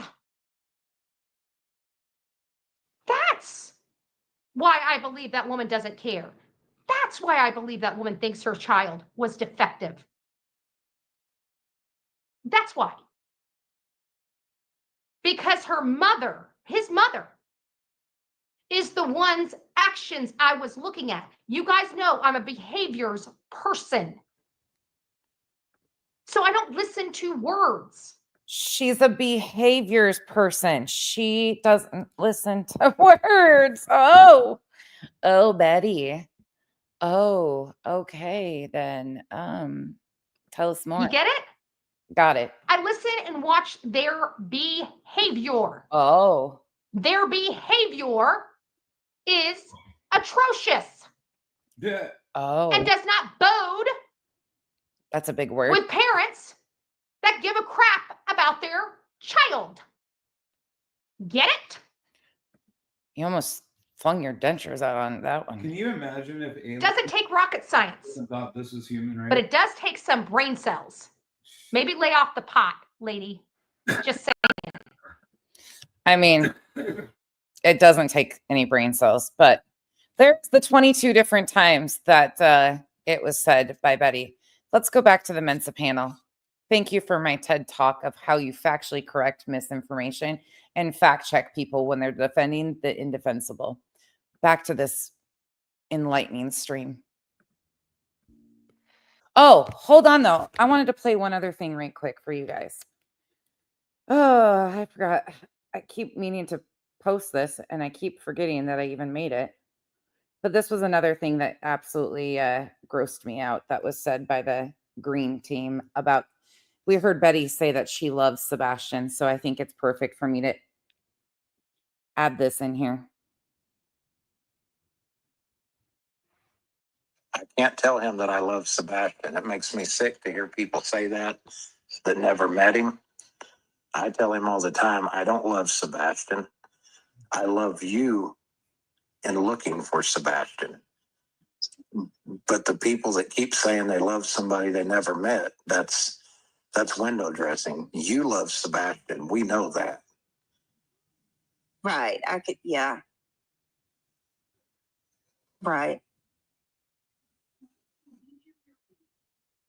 Kenzie's fucking with that. But I've corrected members of our own team when they talk about how much they love Sebastian. What they love is his pictures and the personality in those pictures and his innocence and his sweetness and kindness. But yeah, what we really, those of us that are around Seth, we love Seth, and we're loving Seth and supporting him in finding Sebastian. Yeah. Yeah. I can understand that completely. By the way, those clips are from August from BJ's panel. Now fast forward to December 21st. There's a whole world searching for you, who love you, and we'll find you. I know that you got an army behind you and your dad. We love you so very much. Sebastian, I want to talk to you directly for a minute. You've gained an uncle through this. This is Uncle Tony talking to you. I want you to know, son, that you have an army of people. And when I say an army, I'm talking about a massive army of people looking for you. And the general of that army, which is your daddy, is probably the toughest guy I've ever met in my life. And he is not giving up. Your army is not giving up. We will continue searching for you, son, until we find you. And if it takes another day, another week, another month, another year, another 10 years, the people that are truly a part of your army and the general of your army, your daddy, are not going to give up. We can only hope that if you don't make it home by Christmas, that wherever you are, whoever has you, that they find it in their hearts to give you some sort of love that day that you can't get when you're not home. But just know this, we will not give up until we find you. You people are fucking weird. We love you, buddy. Weird. You're not an uncle. You're fucking weird. There you go. Fuck him. Fucking creep. Kyle's got a lot. Wait a minute, let me read this. I'll load it to this really quick and show you on the screen what clips you guys are looking at. Give me just a minute. Snippin, thank you so much. I'm having trouble with the membership link, so just a little something till I figure it out. Thank you so much. I'll put that towards my tattoo. Tattoos are trashy fun. Hold on, sis. Right. I know who they are referring to. They're referring to BHB, but BHB said KP and CP treated him like he was a defective child instead of a normal child. Yes. And they have took it out of context. Yep. Exactly.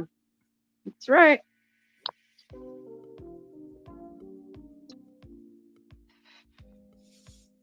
Oh my God! Look what Thought Criminal said. You can hear the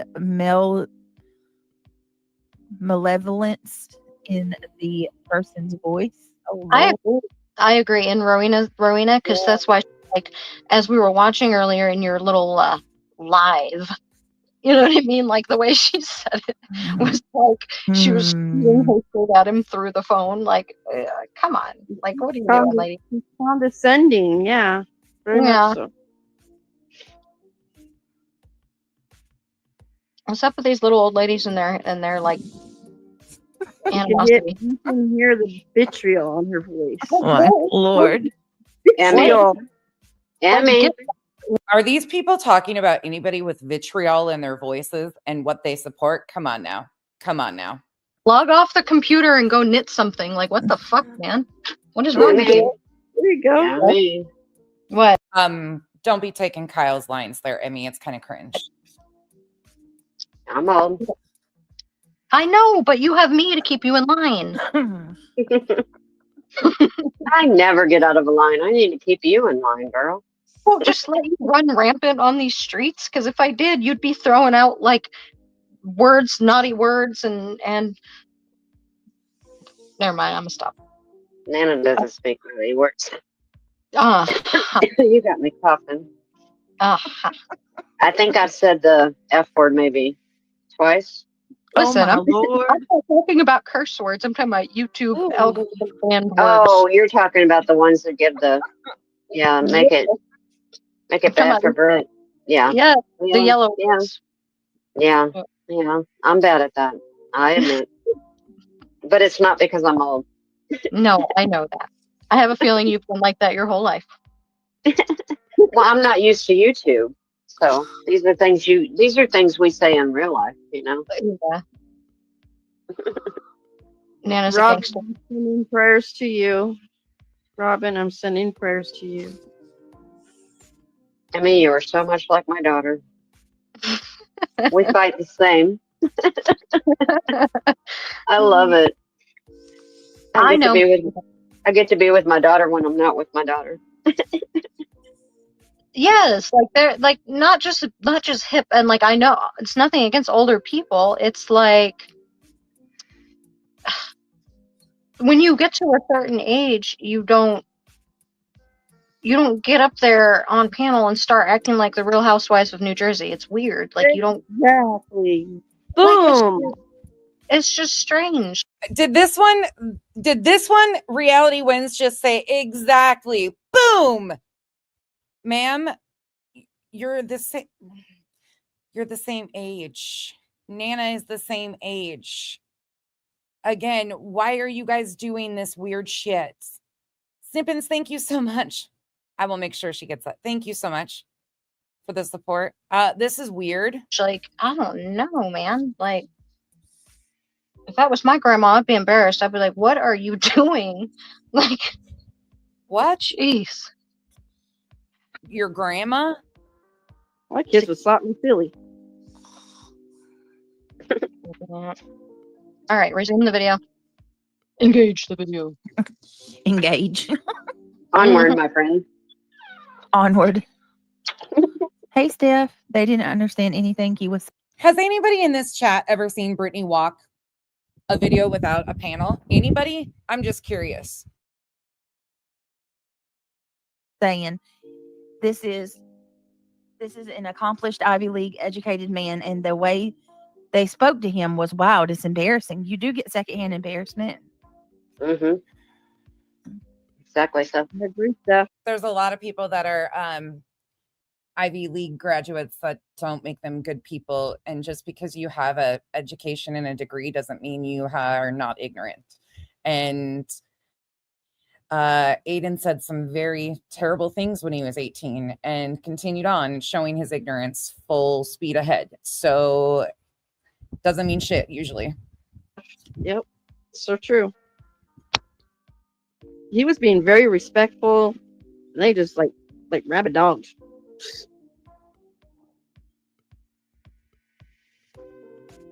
he can handle it though. He handled his own. I loved it. He did. I have to agree. Yeah, all gangsta and all. That's true. Having 1, 2, 3, 4, 5, 6, 7 apiece against one, he did an awesome job. Yep. Britt, are you muted? She might be getting her drink. No, She's I was good. trying to pour my drink, but I'm about to plate it unless y'all have something else to say. Nope. All right. Okay, real quick. Spirit says, every single person who has come into this case with no bias, researches facts, and listens to interviews says that the Proudfoots are sure. Wait a minute. Researches the facts and listens to this interview says the Proudfoots are sus and they get attacked for being biased. It's ridiculous. I have to agree. I have to agree, and that is including professionals and not pretend professionals. I'm talking about like actual credentialed professionals coming, and they do the same thing that Aiden's doing right now. Retired FBI agents, behavioral people, like professionals. Peter Hyatt, like they all have come to the Jennifer same. Coffendorfer, she got it today. I heard too. Yeah. Coffendorfer, Chris McDumbass, Peter Hyatt, which we watched on March 8th, completely take a really highly edited news clip and turn it into an analysis, which was really strange and weird in itself. What about the behavior panel? You got the anonymous deception detective who claims he's a statement analysis too, like all these professionals. They're not professionals anymore. They're YouTubers. Layla, thank you for the gifted memberships. Welcome to the cabana. I think I'm going to go over a little bit of that too. How come they've all come to the same conclusion? Yep. Yeah, I didn't know about it, but I just saw Loli. Interesting how they've all came to the same conclusion, but yet there's still no evidence from law enforcement to back up any of your theories. Right now, until law enforcement says that there's evidence to say anything, it doesn't matter what their opinions are. In chat saying Jennifer Coffendorfer, they even I don't understand how went they can after stand. her. They stand on that hill and tell you that you're so wrong, you're so wrong. Meanwhile, all these other people, including professionals, came to the same conclusion. You really want to go out in the cold? Seriously? 100%. No, you don't. All right, push play. No. All right, hold on. Ooh, she getting a little demand in there. Push play. Come on, engage that. Engage that video. Well, Nana was over there whiling out in the background. I'm not sure what she's doing, but My cat wanted to go out in the cold. I said, no, you don't. It's too cold out there. She just looked at me like, what the hell are you? Her chat does get on Emmy quite a bit. It's kind of funny, though. I will say it's pretty hysterical to watch because they think Emmy is extremely bossy. And a lot of her chat does not like Emmy because they're like, oh my God, she runs over Brittany. It's pretty easy to do when she's tuned out half the time. Like she doesn't even know what she's talking about. well, I talk to my cat too, but usually I'm calling him an asshole. Yeah, I don't cuss like that, Miss Emmy. No. YouTube is awful. All right. I am going to get that ringtone, though. You got. Oh, yeah. Did you get the Zedge? You got to get Zedge. All right. No more tomfoolery. Brittany, engage the video. Tomfoolery. That's such a funny word. All right. Well, I'm going to say this. Welcome everybody that's coming in. Please take a second and click that thumbs up. Consider joining the memberships if you haven't. Joining our green team. And thank you for being here with us. Forgive me, I may say a few choice words because it's hard to get through this. But yeah, thank you for being here nonetheless. Here we go. By the way, we're not going to do this whole video. There's just a few more things that I want to touch on, and then we will be done for the day. I just really wanted to make sure because it chaps my ass. It really does chap my ass. Yeah, my ass is raw. It's chapped today. Watching them defend Betty and rewriting things that were absolutely said. I've done this once before. I was like, nope, I'm going to go back down that route because there's no way you're going to sit here and tell me that Betty didn't mean what she said. She absolutely said it out of her mouth 22 different times. 2 of those I'll take away. 20 times. Absolutely ridiculous.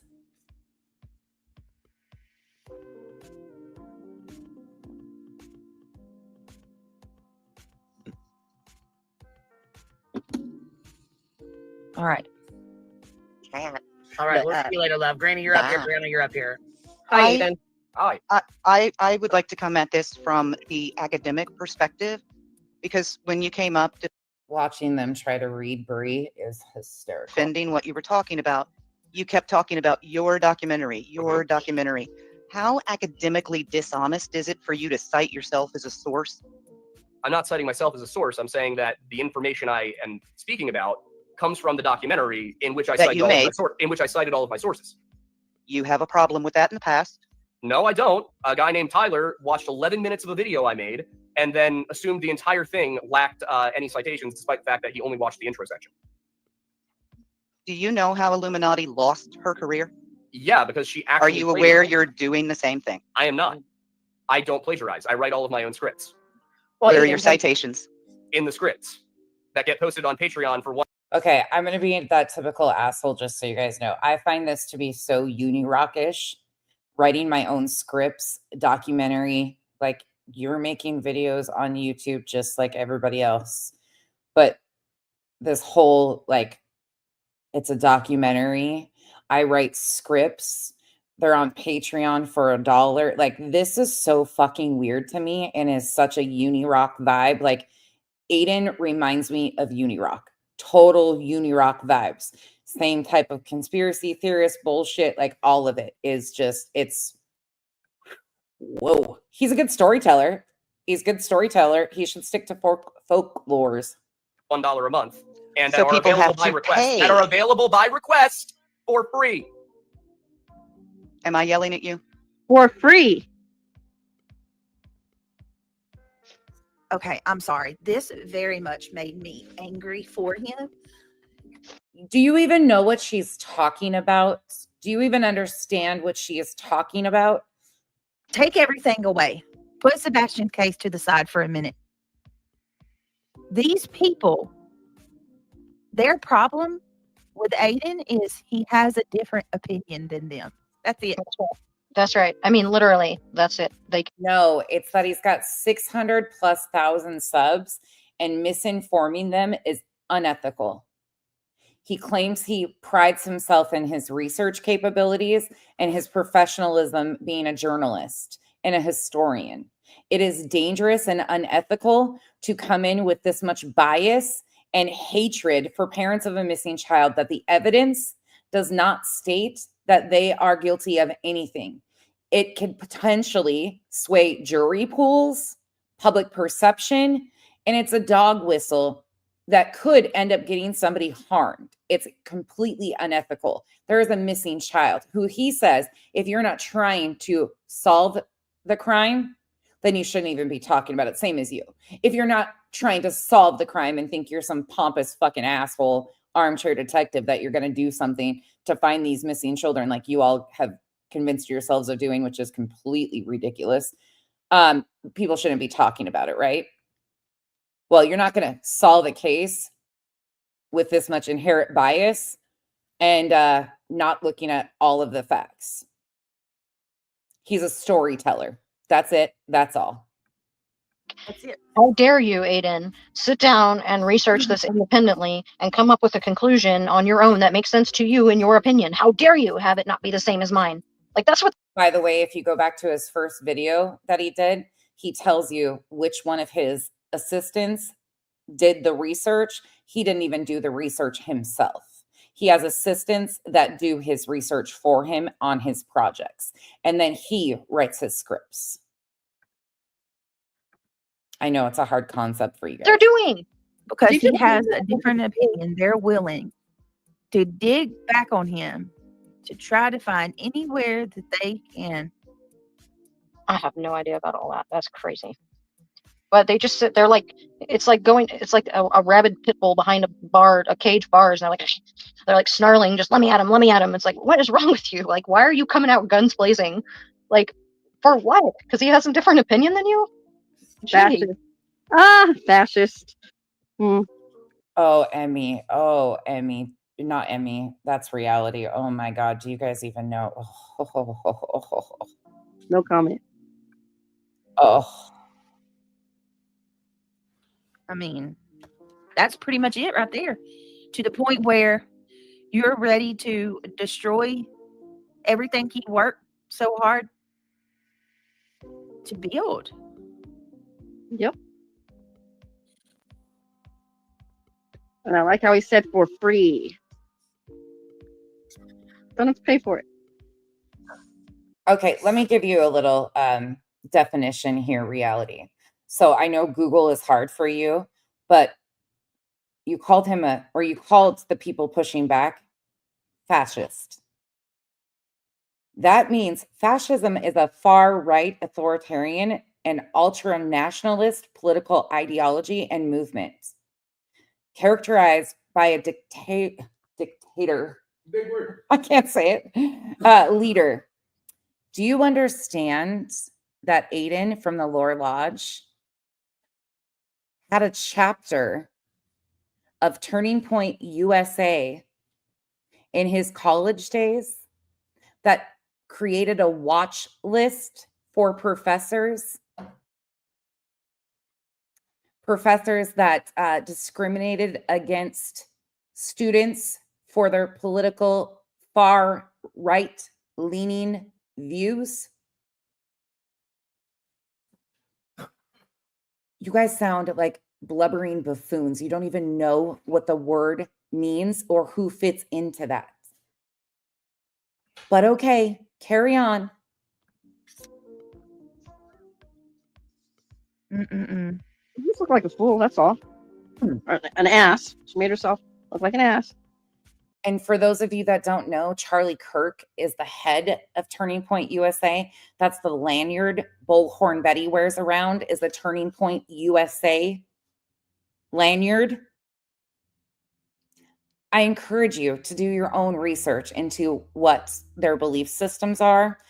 Again, you can have your political beliefs, but these are the extremist belief systems that are very, very apparent and proudly boasted about by some of these people. Carry on.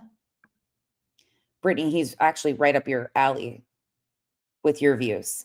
He might actually see lizard people too, like you do. I mean, I think you guys would be a great, maybe you should panel up together and talk about lizard eyes.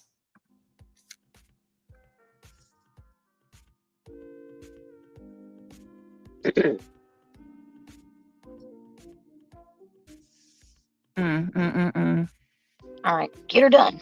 I'm just trying to think if there's anything else because I'm teasing you. It really makes me angry that they. Oh God! All because he believed differently. He just has a difference. It makes you angry, but you don't even know what you're angry about or the foundation of what you are talking about. And you are supposedly, it says Aiden from Lore Lodge versus Krama Part 2. Let's fact check. Where's the fact checking? When's that going to begin? Some opinion on. Think about that. They've dug him up to see if he's plagiarized. For free.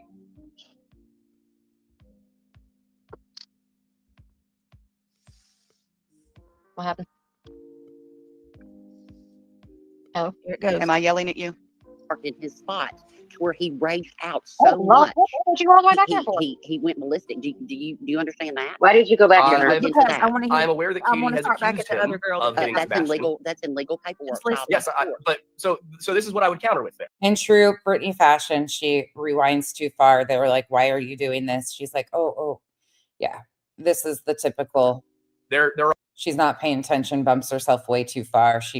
Yeah. all these claims that Let Emmy run the video and do the pausing. That would be great. Seth was abusive towards Sebastian. Listen to and that. yet Katie in 2023 was ready to allow Sebastian to go live with Seth. Exactly. So either way, because the argument was whether what moot. Seth did is true or not, that does not make Katie look great. Either she lied or she was about to allow her son to go live with an abuser. Or Sebastian, who was now 15, turned his Yeah. 16 and capable of defending himself as opposed to being a 5, 6, 7-year-old.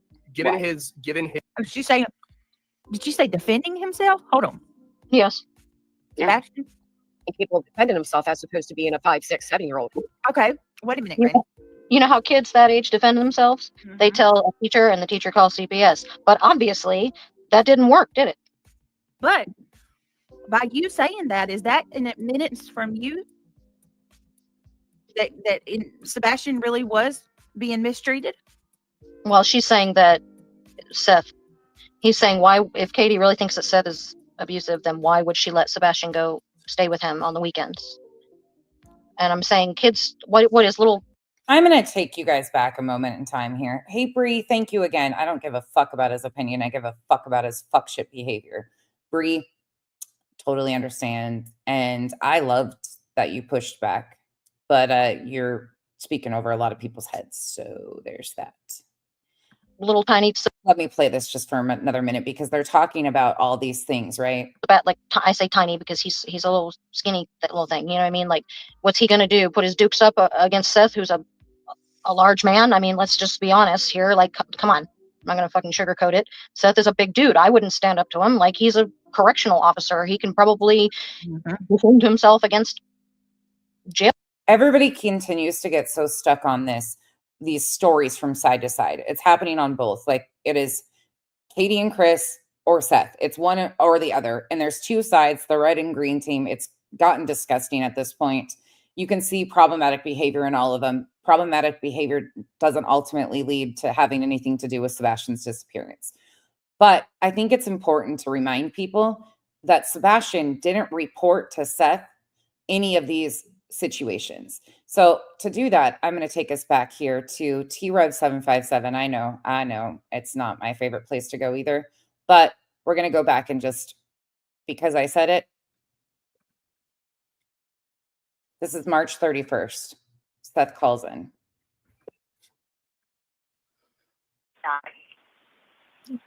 Is it Seth? Yes, it is. How's it going? Just a restricted phone number. How you doing, sir? I'm doing. How's your day going so far? It's been a busy day. It's Holy Saturday, so a lot of time spent at church, a lot of phone calls, people calling, wanting to know where to go search. A lot of communication between me and my searchers. Wow. Trying to keep Sebastian's army going. And I just want to tell you, my heart's with you. We've been praying. I try to say a prayer every stream. And I seen this interview last night with you and Pascal. And I was just, I don't know, man. It hit me emotionally because you said some things in there just that got to me at the end. And you talk about these things with God. And I feel like I just came closer with God these last 2 years of my life. And I just, that got to me when you were talking about that specific aspect of it. And I'm here, my platform's here for you. T-Rev doing the faith manipulation is gross. You guys, I know a lot of people have strong opinions on Seth and Chris and Katie, but please try to remember at the end of the day, they are parents of a missing child. You can have your personal opinions, but let's not sink to the level that so many have, because they'll use it. I mean, you know. Sebastian Rogers, your baby boy that you're searching for every day. I did share the GoFundMe. I have it pinned up top, ladies and gentlemen, for everybody in chat. Make sure. And by that, I mean calling him things that we all have very strong opinions on, but unfortunately, It is what it Sure is. that you can go and show this man any love. I don't care if it's a dollar, a penny, it doesn't matter. It's pinned up top, the GoFundMe for Seth Rogers. He is out here diligently working every hour that he possibly can to search for his son. And have you learned of any new possible sightings at all? Not yesterday and today, but I got my private investigators working on it.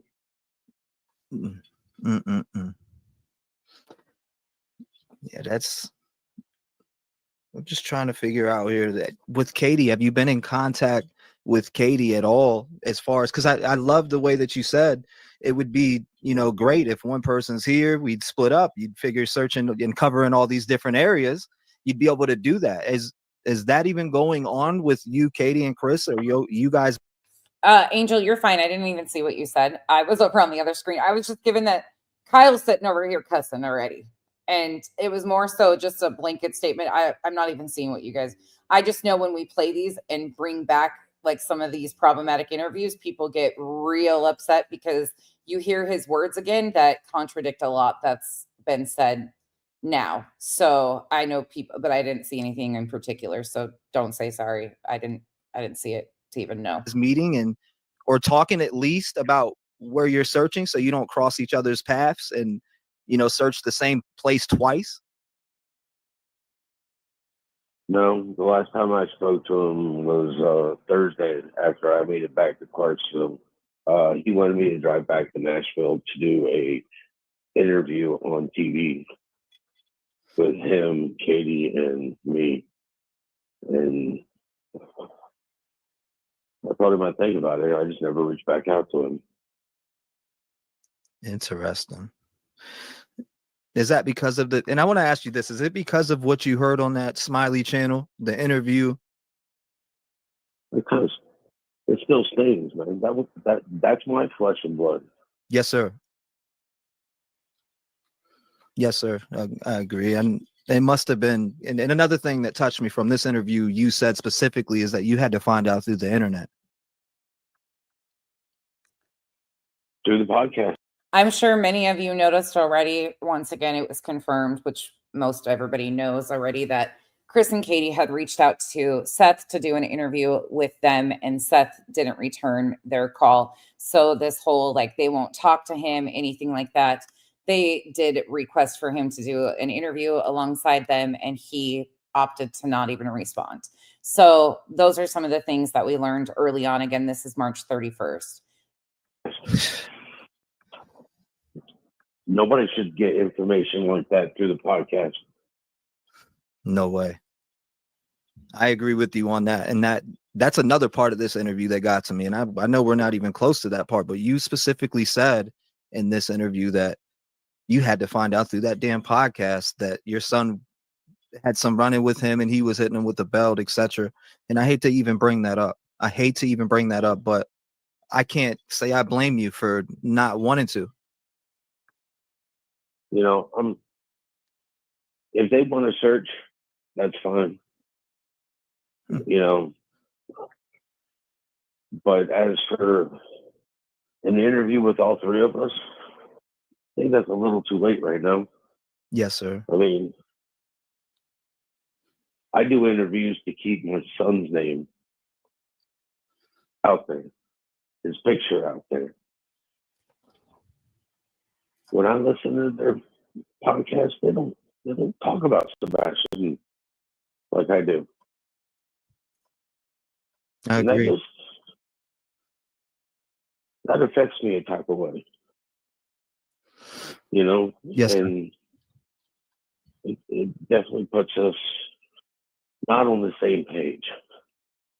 And I hate to say that because I know at some point in time, TBI will hear this, law enforcement will hear this, and Chris and Katie and the Proudfoot guy Bauer Sox family will hear this. But we're with you, Seth. I hate to say it, but we're with you. And a lot of people feel, the same feelings here towards this whole entire situation. I mean, have you, is there, I got to ask you this about this restaurant. Was there anybody else in this? What he's about to ask him is about the Texas Roadhouse footage. Again, this was March 31st, 2024.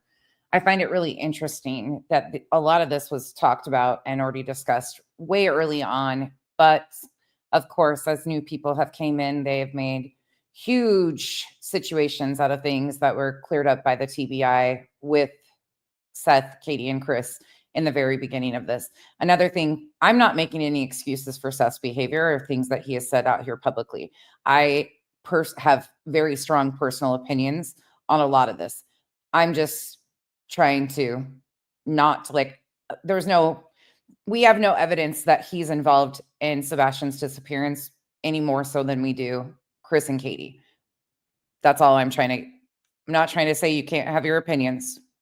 Footage that law enforcement may have not questioned that you're suspicious about, that may, and you don't have to touch up on that if you don't want to, but and again, what they showed me is what I asked, which was I just needed proof of life, because I talked to my son on Thursday.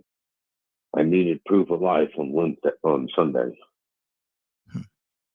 and they showed me a clip of him coming out of the restaurant, getting into her vehicle, you know, and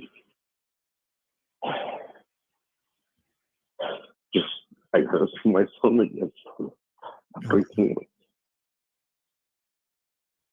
it's okay, Seth. If you need to take a minute, we understand. And we don't have to do this interview right now. I could wait till you're more mentally prepared. I don't want to, cause any more stress on you. And I know you're doing this for Sebastian. As a parent, as a father, you are never mentally prepared to go through this. Ever.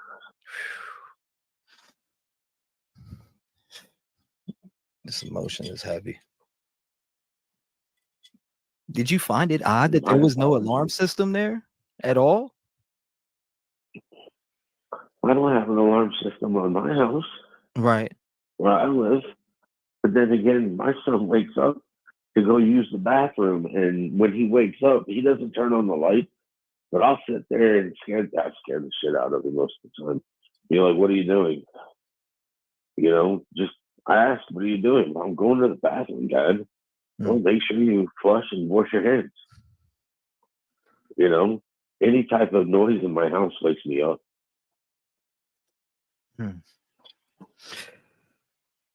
I get it. And yes, this is previous to TikTok Tony's insertion. They had been communicating, from my understanding, at this point, likely, but he wasn't a part of the green team. I get it. I mean, there's questions, man. No questions about, did Sebastian, did his mom, Katie, express any feelings? Nancy, thank you for joining the membership. Welcome to the cabana. About losing custody at all? Was that a thing that you got custody? Because I heard what you said. You said you were getting him this summer. Was he staying with you for just the summer? He was supposed to come live with me for the summer, and I got him enrolled in school up here where I live. Yes, sir. What we're doing is I'm not getting full custody. We're just switching custodials. Okay. So where I was getting him every weekend, now she would be getting him every other weekend. And he would be staying with me. So we're just doing a switch. Was there combativeness to that switch at all? Or was it smoothly done? Would you say on your end? I was open for it. As soon as Chris brought it up to me, I was like, okay, let me get him enrolled in school. Yeah, that's just some questions. I wanted my son to live with me. I've always wanted my son to live with me. Yeah. So again, this goes to confirm that there was no big custody change coming. They weren't doing anything in the courts, anything of that nature, because that's been stated time and time again too, that they were, we've heard Dog the Bounty Hunter on national news say there was custody issues going on. Did you, as far as the video that you... And as far as what Chris has going on with Nina in New Mexico, we don't even know if that plays a role in this. Seen I don't know if you can say or not, but what did you exactly see on the video that you seen with TBI? And you said Katie was there too. What did you see there? Where she and Sebastian walked out of Roadhouse and got into the vehicle. And that was what they showed me. I got you. And did he look happy at all? Or in distress? He wasn't in distress, was he?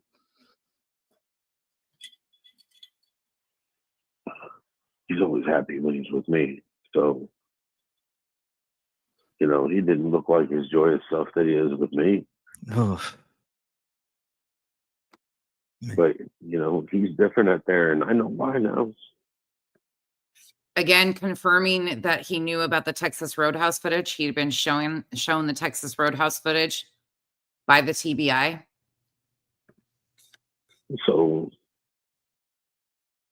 no, he wasn't he wasn't my normal kid.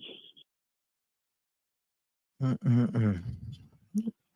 You know, they may have had a good day, good weekend from their point of view. But it's like when he goes and gets in my truck when we're leaving dinner, you know, he runs to my truck. On this one, he just kind of walks. Light up the You chat know? with them green. Yeah, light up the chat with his favorite color, guys. Light it up with them green hearts. For sure, light it up. And we need to keep this word out here about Sebastian. Again, we're talking to Seth Rogers here on the line, and I appreciate him even reaching out in a time like this, especially with Easter. The first thing I did today, Seth, you want to hear what I did? I woke up out of bed.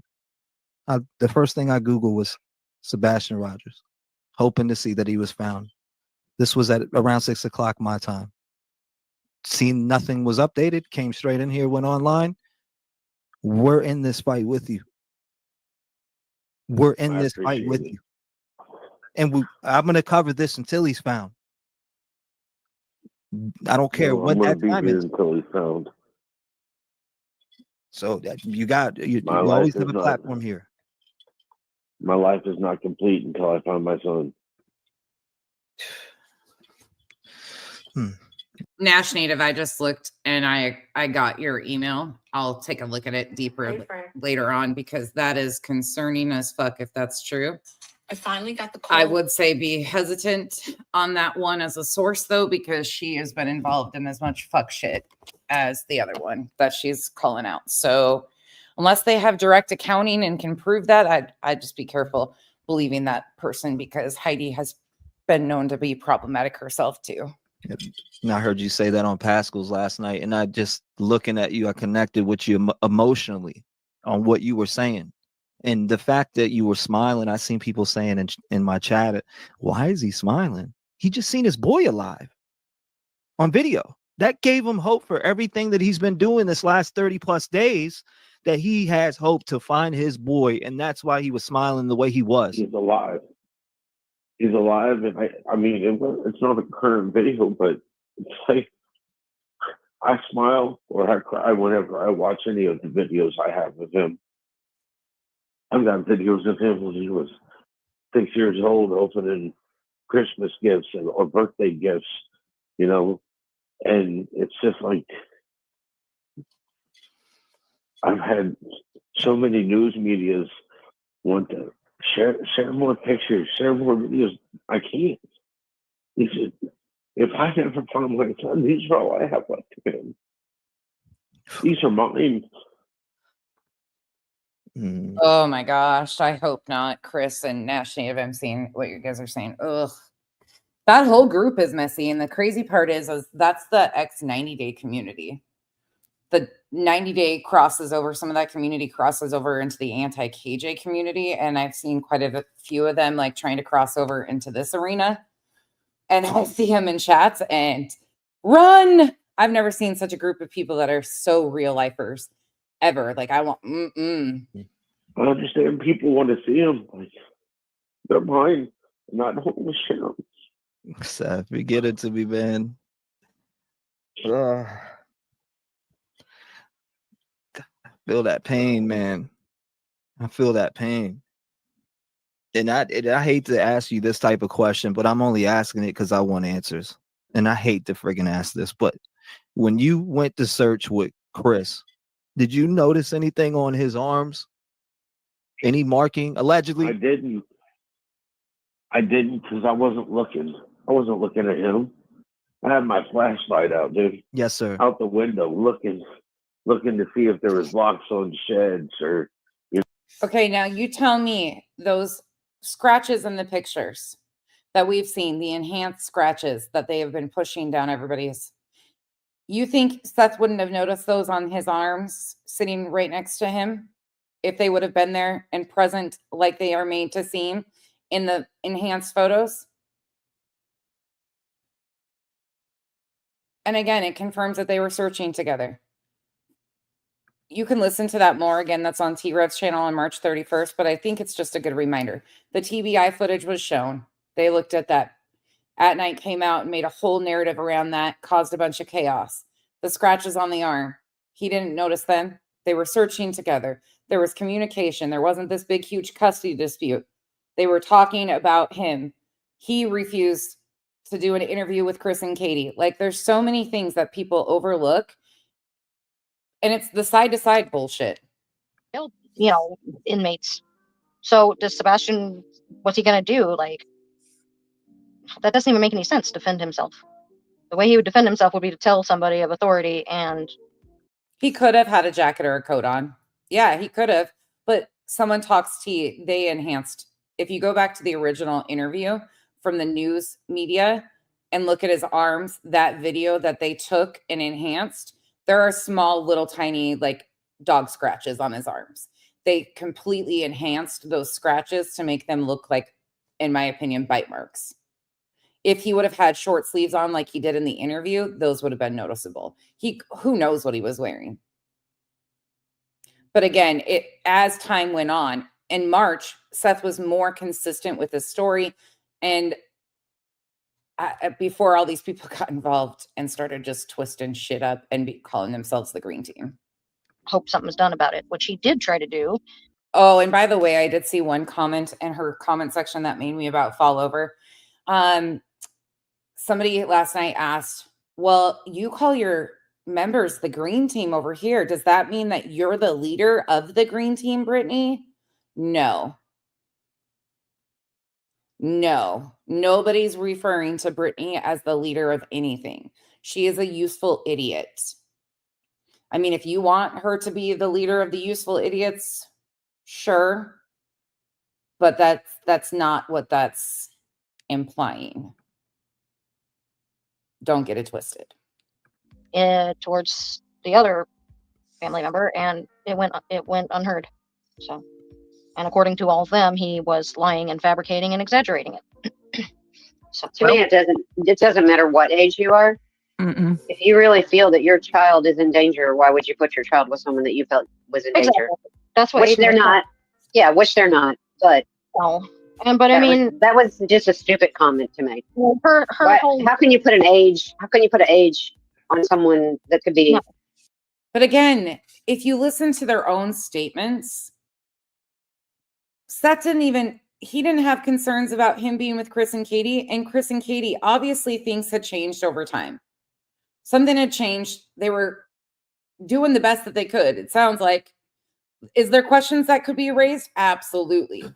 But something had changed over time where they were trying to figure out things for Sebastian, all of them together. Seth is very clear, talking to T-Rev, he didn't know that there was any problem. Sebastian wasn't telling him that things were going on at Chris and Katie's home. Like, these people just get stuck in the weeds. Abused. Well, her whole angle was, oh, well, he can defend himself. And then you say, well, he did try to defend himself by telling the teacher and all that thing. And then you say, well, he lied and fabricated. So how are you going to say he needs to defend himself? That's his line of defense. And then say he's lying. So it's like, what do you mean? I don't know who said he lied. And besides, Seth said he had on Bullhorn Betty's from May 30th. He said that he had a tendency of over-exaggerating things. There was that. So, and I think Chris said something to that effect too. Okay. But I just... You're saying he can find a solution. Then he finds a solution, and you're saying that he lied about. He lies. So it's like that. Obviously, that solution is not going to work for him if it's never going to be taken seriously. Anyway, sorry. Are you okay? Prayers for your Harley rider. Where'd you go, Brett? Hang on 1 minute. I like what Harley said right here. She says, "Hi all. I had joint replacement surgery today on my right thumb/wrist. Good times. They gave me a nerve block so I can't feel my You like what she said right here? arm. It's very odd. Anyhow, I'm going to hang until I pass out." Oh, Hey, you should do me a favor, Harley.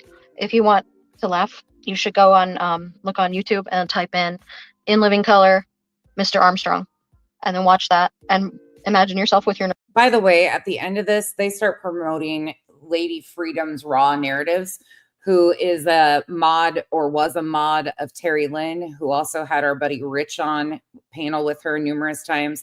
I reviewed her the other day with the new characters. I would, if you guys take her suggestions, I'd be very careful, because that's another Terry Lynn person who has a very interesting take on things. Let's just say. Nerve blocked arm and laugh at it, because I would. That's what I would do. Mr. Armstrong was so funny.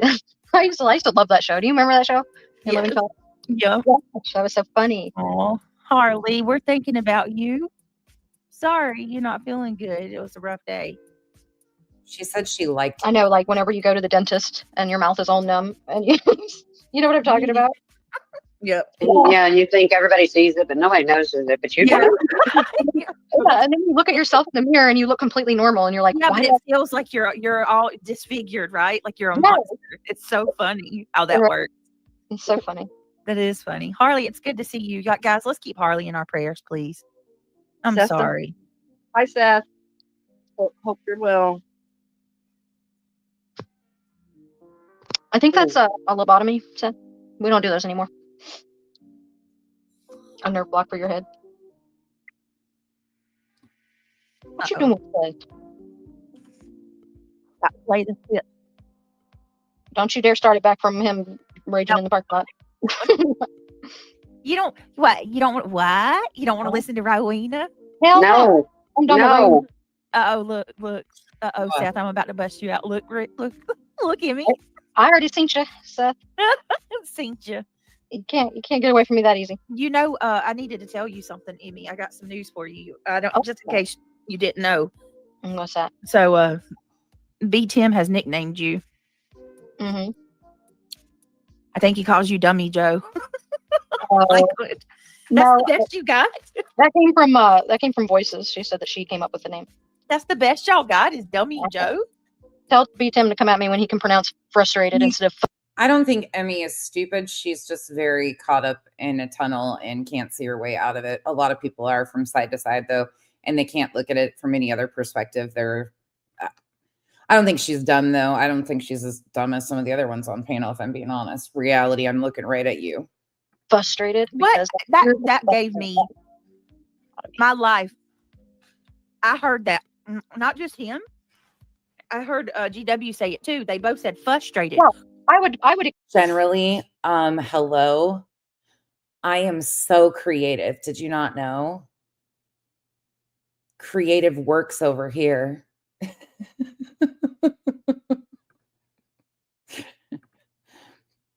expect it from. You know what? It might be I'll wait, because JLR also says it, and I get an eye twitch. I thought I was crazy. No, I think maybe it's an accent thing, because they're all like beat him. I think he's like in New York. He sounds like he's from New York, and Pennsylvania, and JLR's from Pennsylvania, and they all say frustrated. So maybe it's a New York thing, like, or up in that area. Maybe, I don't know, but it drives me crazy. As long as they don't say library, we're all good. Brittany's like, oh snap, I say library. Don't forget Apple Tower instead of ma'am. Eiffel Tower. Apple Tower. You what? Emmy, I had to say it to myself to see how I said it. I'm sorry, Seth. It does me too, but I want to dispel the rumors as much as I can. What have you dispelled? We're just debunking their facts. Exactly. Given Right. his They're just debunking the facts. They're just. Is there any? No, I know generally. I know, but every time anybody says that no sense thing, it reminds me of Julie, and Julie going, that no sense person, like, and then she goes into how she's so creative. That's the part that just makes me giddy every time. his health issues, I would argue he is in no way capable of defending himself. Well, I'm And glad you another said thing is, one other thing. Let me say one more thing. You said in your live that he was not high Brittany, I thought we were getting rid of He was her. very We're medically going to, needy. we'll get past her originally. Eventually, I mean. We'll get past her. Listen, Listen, Linda. Linda. Listen, Linda. Rowena has to have her 5 minutes, okay? I think Well, Brittany likes we're giving her 30. voice. So Brittany, you like B. to sing Rowena's voice, don't lie. B. Tim said that we are jealous today. He has this weird skewed thing where he thinks everybody's jealous. Are people with Southern accents and somebody, Brittany, did you not cry about people making fun of you and accent shaming you? Am I losing my fucking mind? Didn't BJ do an entire stream saying that she was so offended because people were making fun of her accent and now she's doing it to Rowena? Am I losing my mind here? Or did that happen? I'm pretty sure that happened. I like Southern accents. He has a very elitist mentality, in my opinion. Elitist mentality. He walks around with his nose in the air thinking everybody's jealous of him. But yeah, no. I don't even know these people to be. Man, they're using some really interesting words. Elitist and fascist. Ugh. Do you guys can you stop? You're giving me the ick. The big old ick. Jealous of them. Yeah. You know? They're just YouTube people. Mm-hmm. I make a lot more money than they do. So go for it. What the fuck? Wait, what the fuck was that? Did that just Nana, what are you doing over here? You know? They're just YouTube people. They're just YouTube people. Mm-hmm. Sorry, Kenzie's making noise again. She got out from the under. I make a lot more money than they do. I make a lot more money than they do. Nana.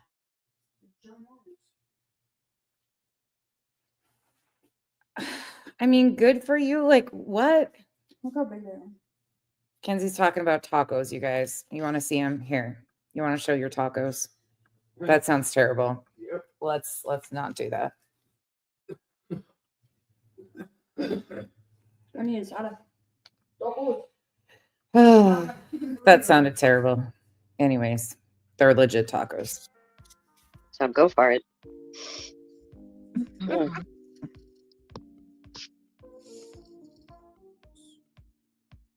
Oh gosh, what did Erica say? Uh-oh. What did she say? Wait a minute. Oh my god, that is funny. What? That is funny. Look, I'm glad that Roro put her teeth in for the special occasion. Okay. What?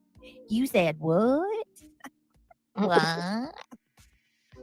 I heard she was giving twerking lessons in the comments. Generally, it's really interesting though, because there is so much overlap into the extremism and the extremist views in the political sector with a lot of the characters that have inserted themselves. And then at the baseline, like what some of the ideology of some of these characters, like it's a little troubling if I'm being honest. But that extremist viewpoint is there for a lot of these characters. Section. The other day, y'all. Yes, I heard she was giving twerking lessons. How do you give verbal, or I guess I don't know. Somebody messaged me and said, and she tries entirely too hard to be young, like accepted. I think that she's acting out of character. Do you guys realize that Nana just told her age the other day? I think Nana looks damn good for her age, by the way. Go Nana. But Nana talks about her age. She's in her late 60s. And she's sitting on panel with you dumb twits. I don't care how old you are, you're dumb twits. But now you are turning around and trying to shame Rowena. I don't even know how old Rowena is. But irony of this whole thing is just fucking weird, people. Character for And that too. Yeah. like it just is. It's bizarre to me.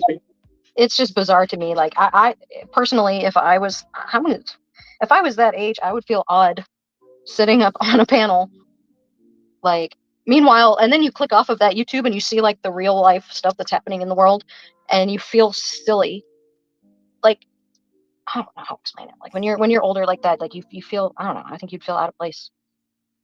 It just feels very immature. To be Nana, how are you not taking this some sort of way? Seriously, reality, you're a lot older than these young twits too. I mean, they're younger than me even, but how are up there on panel battling it out with a 20-something-year-old YouTuber guy.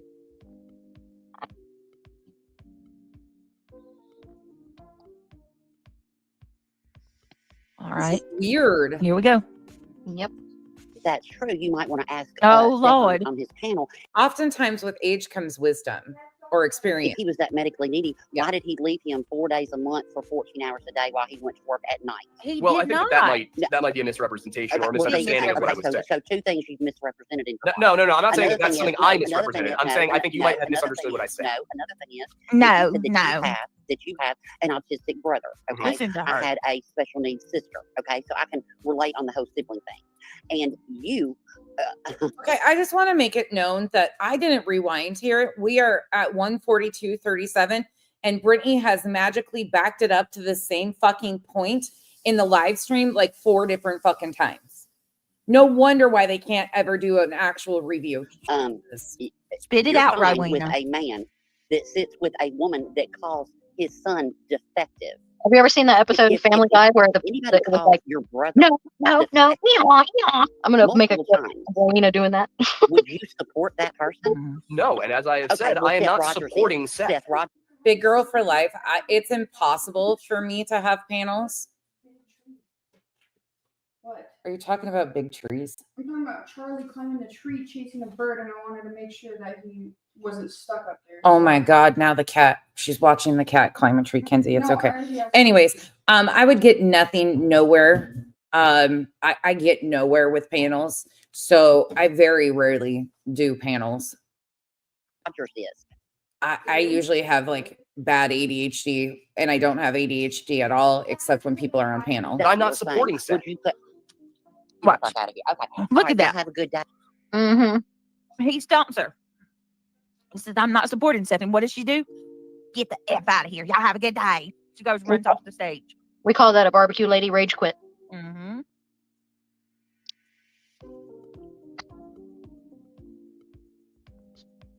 Mm-mm. I have to ask, what is that picture of her?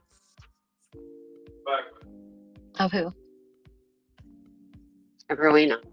It's either fried chicken or some sort of doodle dog. Okay. Looks like a doodle dog. I think it's a doodle dog or fried chicken, one or the other. Fried chicken. Hello, are you there? All right. What the heck is that? How do people listen to this shit? How? What's a doodle dog? Like a doodle, like a poodle doodle or whatever. I have to wait. Like even if I'm gonna hate watch, which I do sometimes because I get some entertainment out of it. I have to wait at least an hour or two into it to even turn it on so I can hit it at 2 times speed because this is absolutely painful. I can't even imagine. Oh, real time. A Morkie, I don't know, something like a curly haired Morkie, a little dog mixed with poodle. Okay. I was like, what's a doodle dog? Like a doodle, fried chicken doodle dog. Yeah, that's what it is. I want to get an update on the fire, guys. It's in Studio City.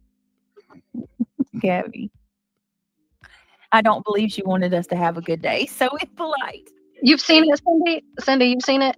That's funny. I'm gonna. Have you ever seen it, Brittany? That Family Guy clip. What is it? He was like arguing with a donkey, and the person was like trying to argue with a donkey. It was Stewie, and the donkey was like, no, ee-haw. And it was like so funny. I wish I could clip that.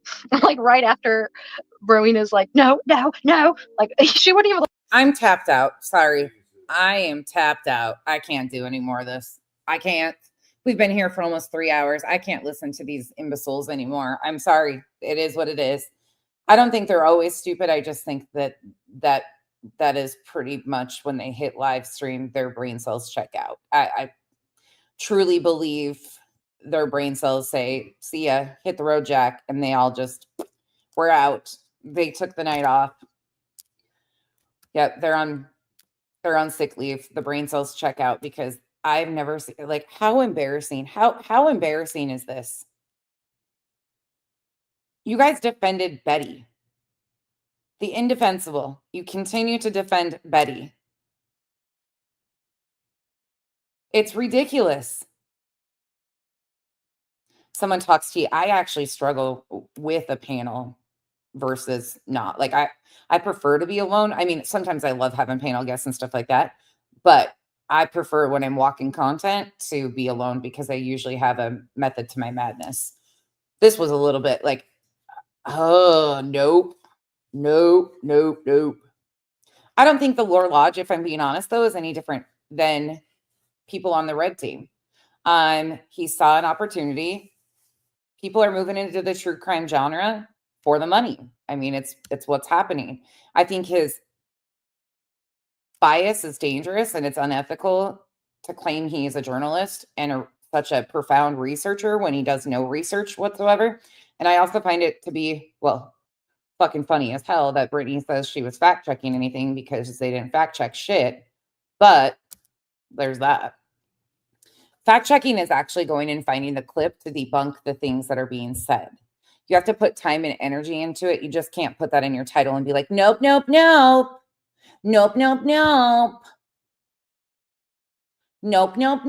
Like that's not fact checking. That's not correcting anything because you are incorrect all the time. Oh, that was a lot. I remember how exhausting reviewing her panels are now. Ooh, Leave the Bee, that would actually be freaking hysterical. But I would probably, if I had a mute button, I'd probably mute both of them and tell them to shut the fuck up a lot. One says too much for me, and the other one talks about other people's penises. I mean, they both can, yeah, I would have a hard time. They'd probably both be muted the entire time. And I'm too mouthy, so I'd be telling them both what little pricks they are at the end. Now, I probably wouldn't be a good pick for that, truthfully. No. Leave the Bee, now that I think about that, probably the worst one to moderate. Oh, yes, the Duchess is going live in like 5 minutes. So if you guys are up to it, they're doing a case tonight. If you want to join us over there, I would love it for you guys to join us over there. I'll be there for the first half hour or so, and then I got to run. I got an appointment, and I'll share with you guys later down the road what I'm doing. But yeah, oh, that would be good, Revival. Michelle After Dark would be a great moderator. Yeah, she would be a great moderator because she's very, or Breaking Chains. Breaking Chains would be a damn good moderator for a debate like that. Michelle After Dark or Breaking Chains. Breaking Chains has been killing me on the community post too because she finds some stuff that just is fucking hysterical. So, Kenna, it's right above. Duchess's channel is right above you. Chico just posted it. 525. Jody, it's 525 here. All right, you guys. We will be back. But I figured this would be a good break. I walked this 3 months ago, so I knew, sorry, it was easy content for me, but that's where my brain went today. So I will see you guys soon. Be safe out there on those streets and protect your brain cells because I think a lot of people have lost them all and are still not realizing that they have lost them. So have a good night. See you guys soon.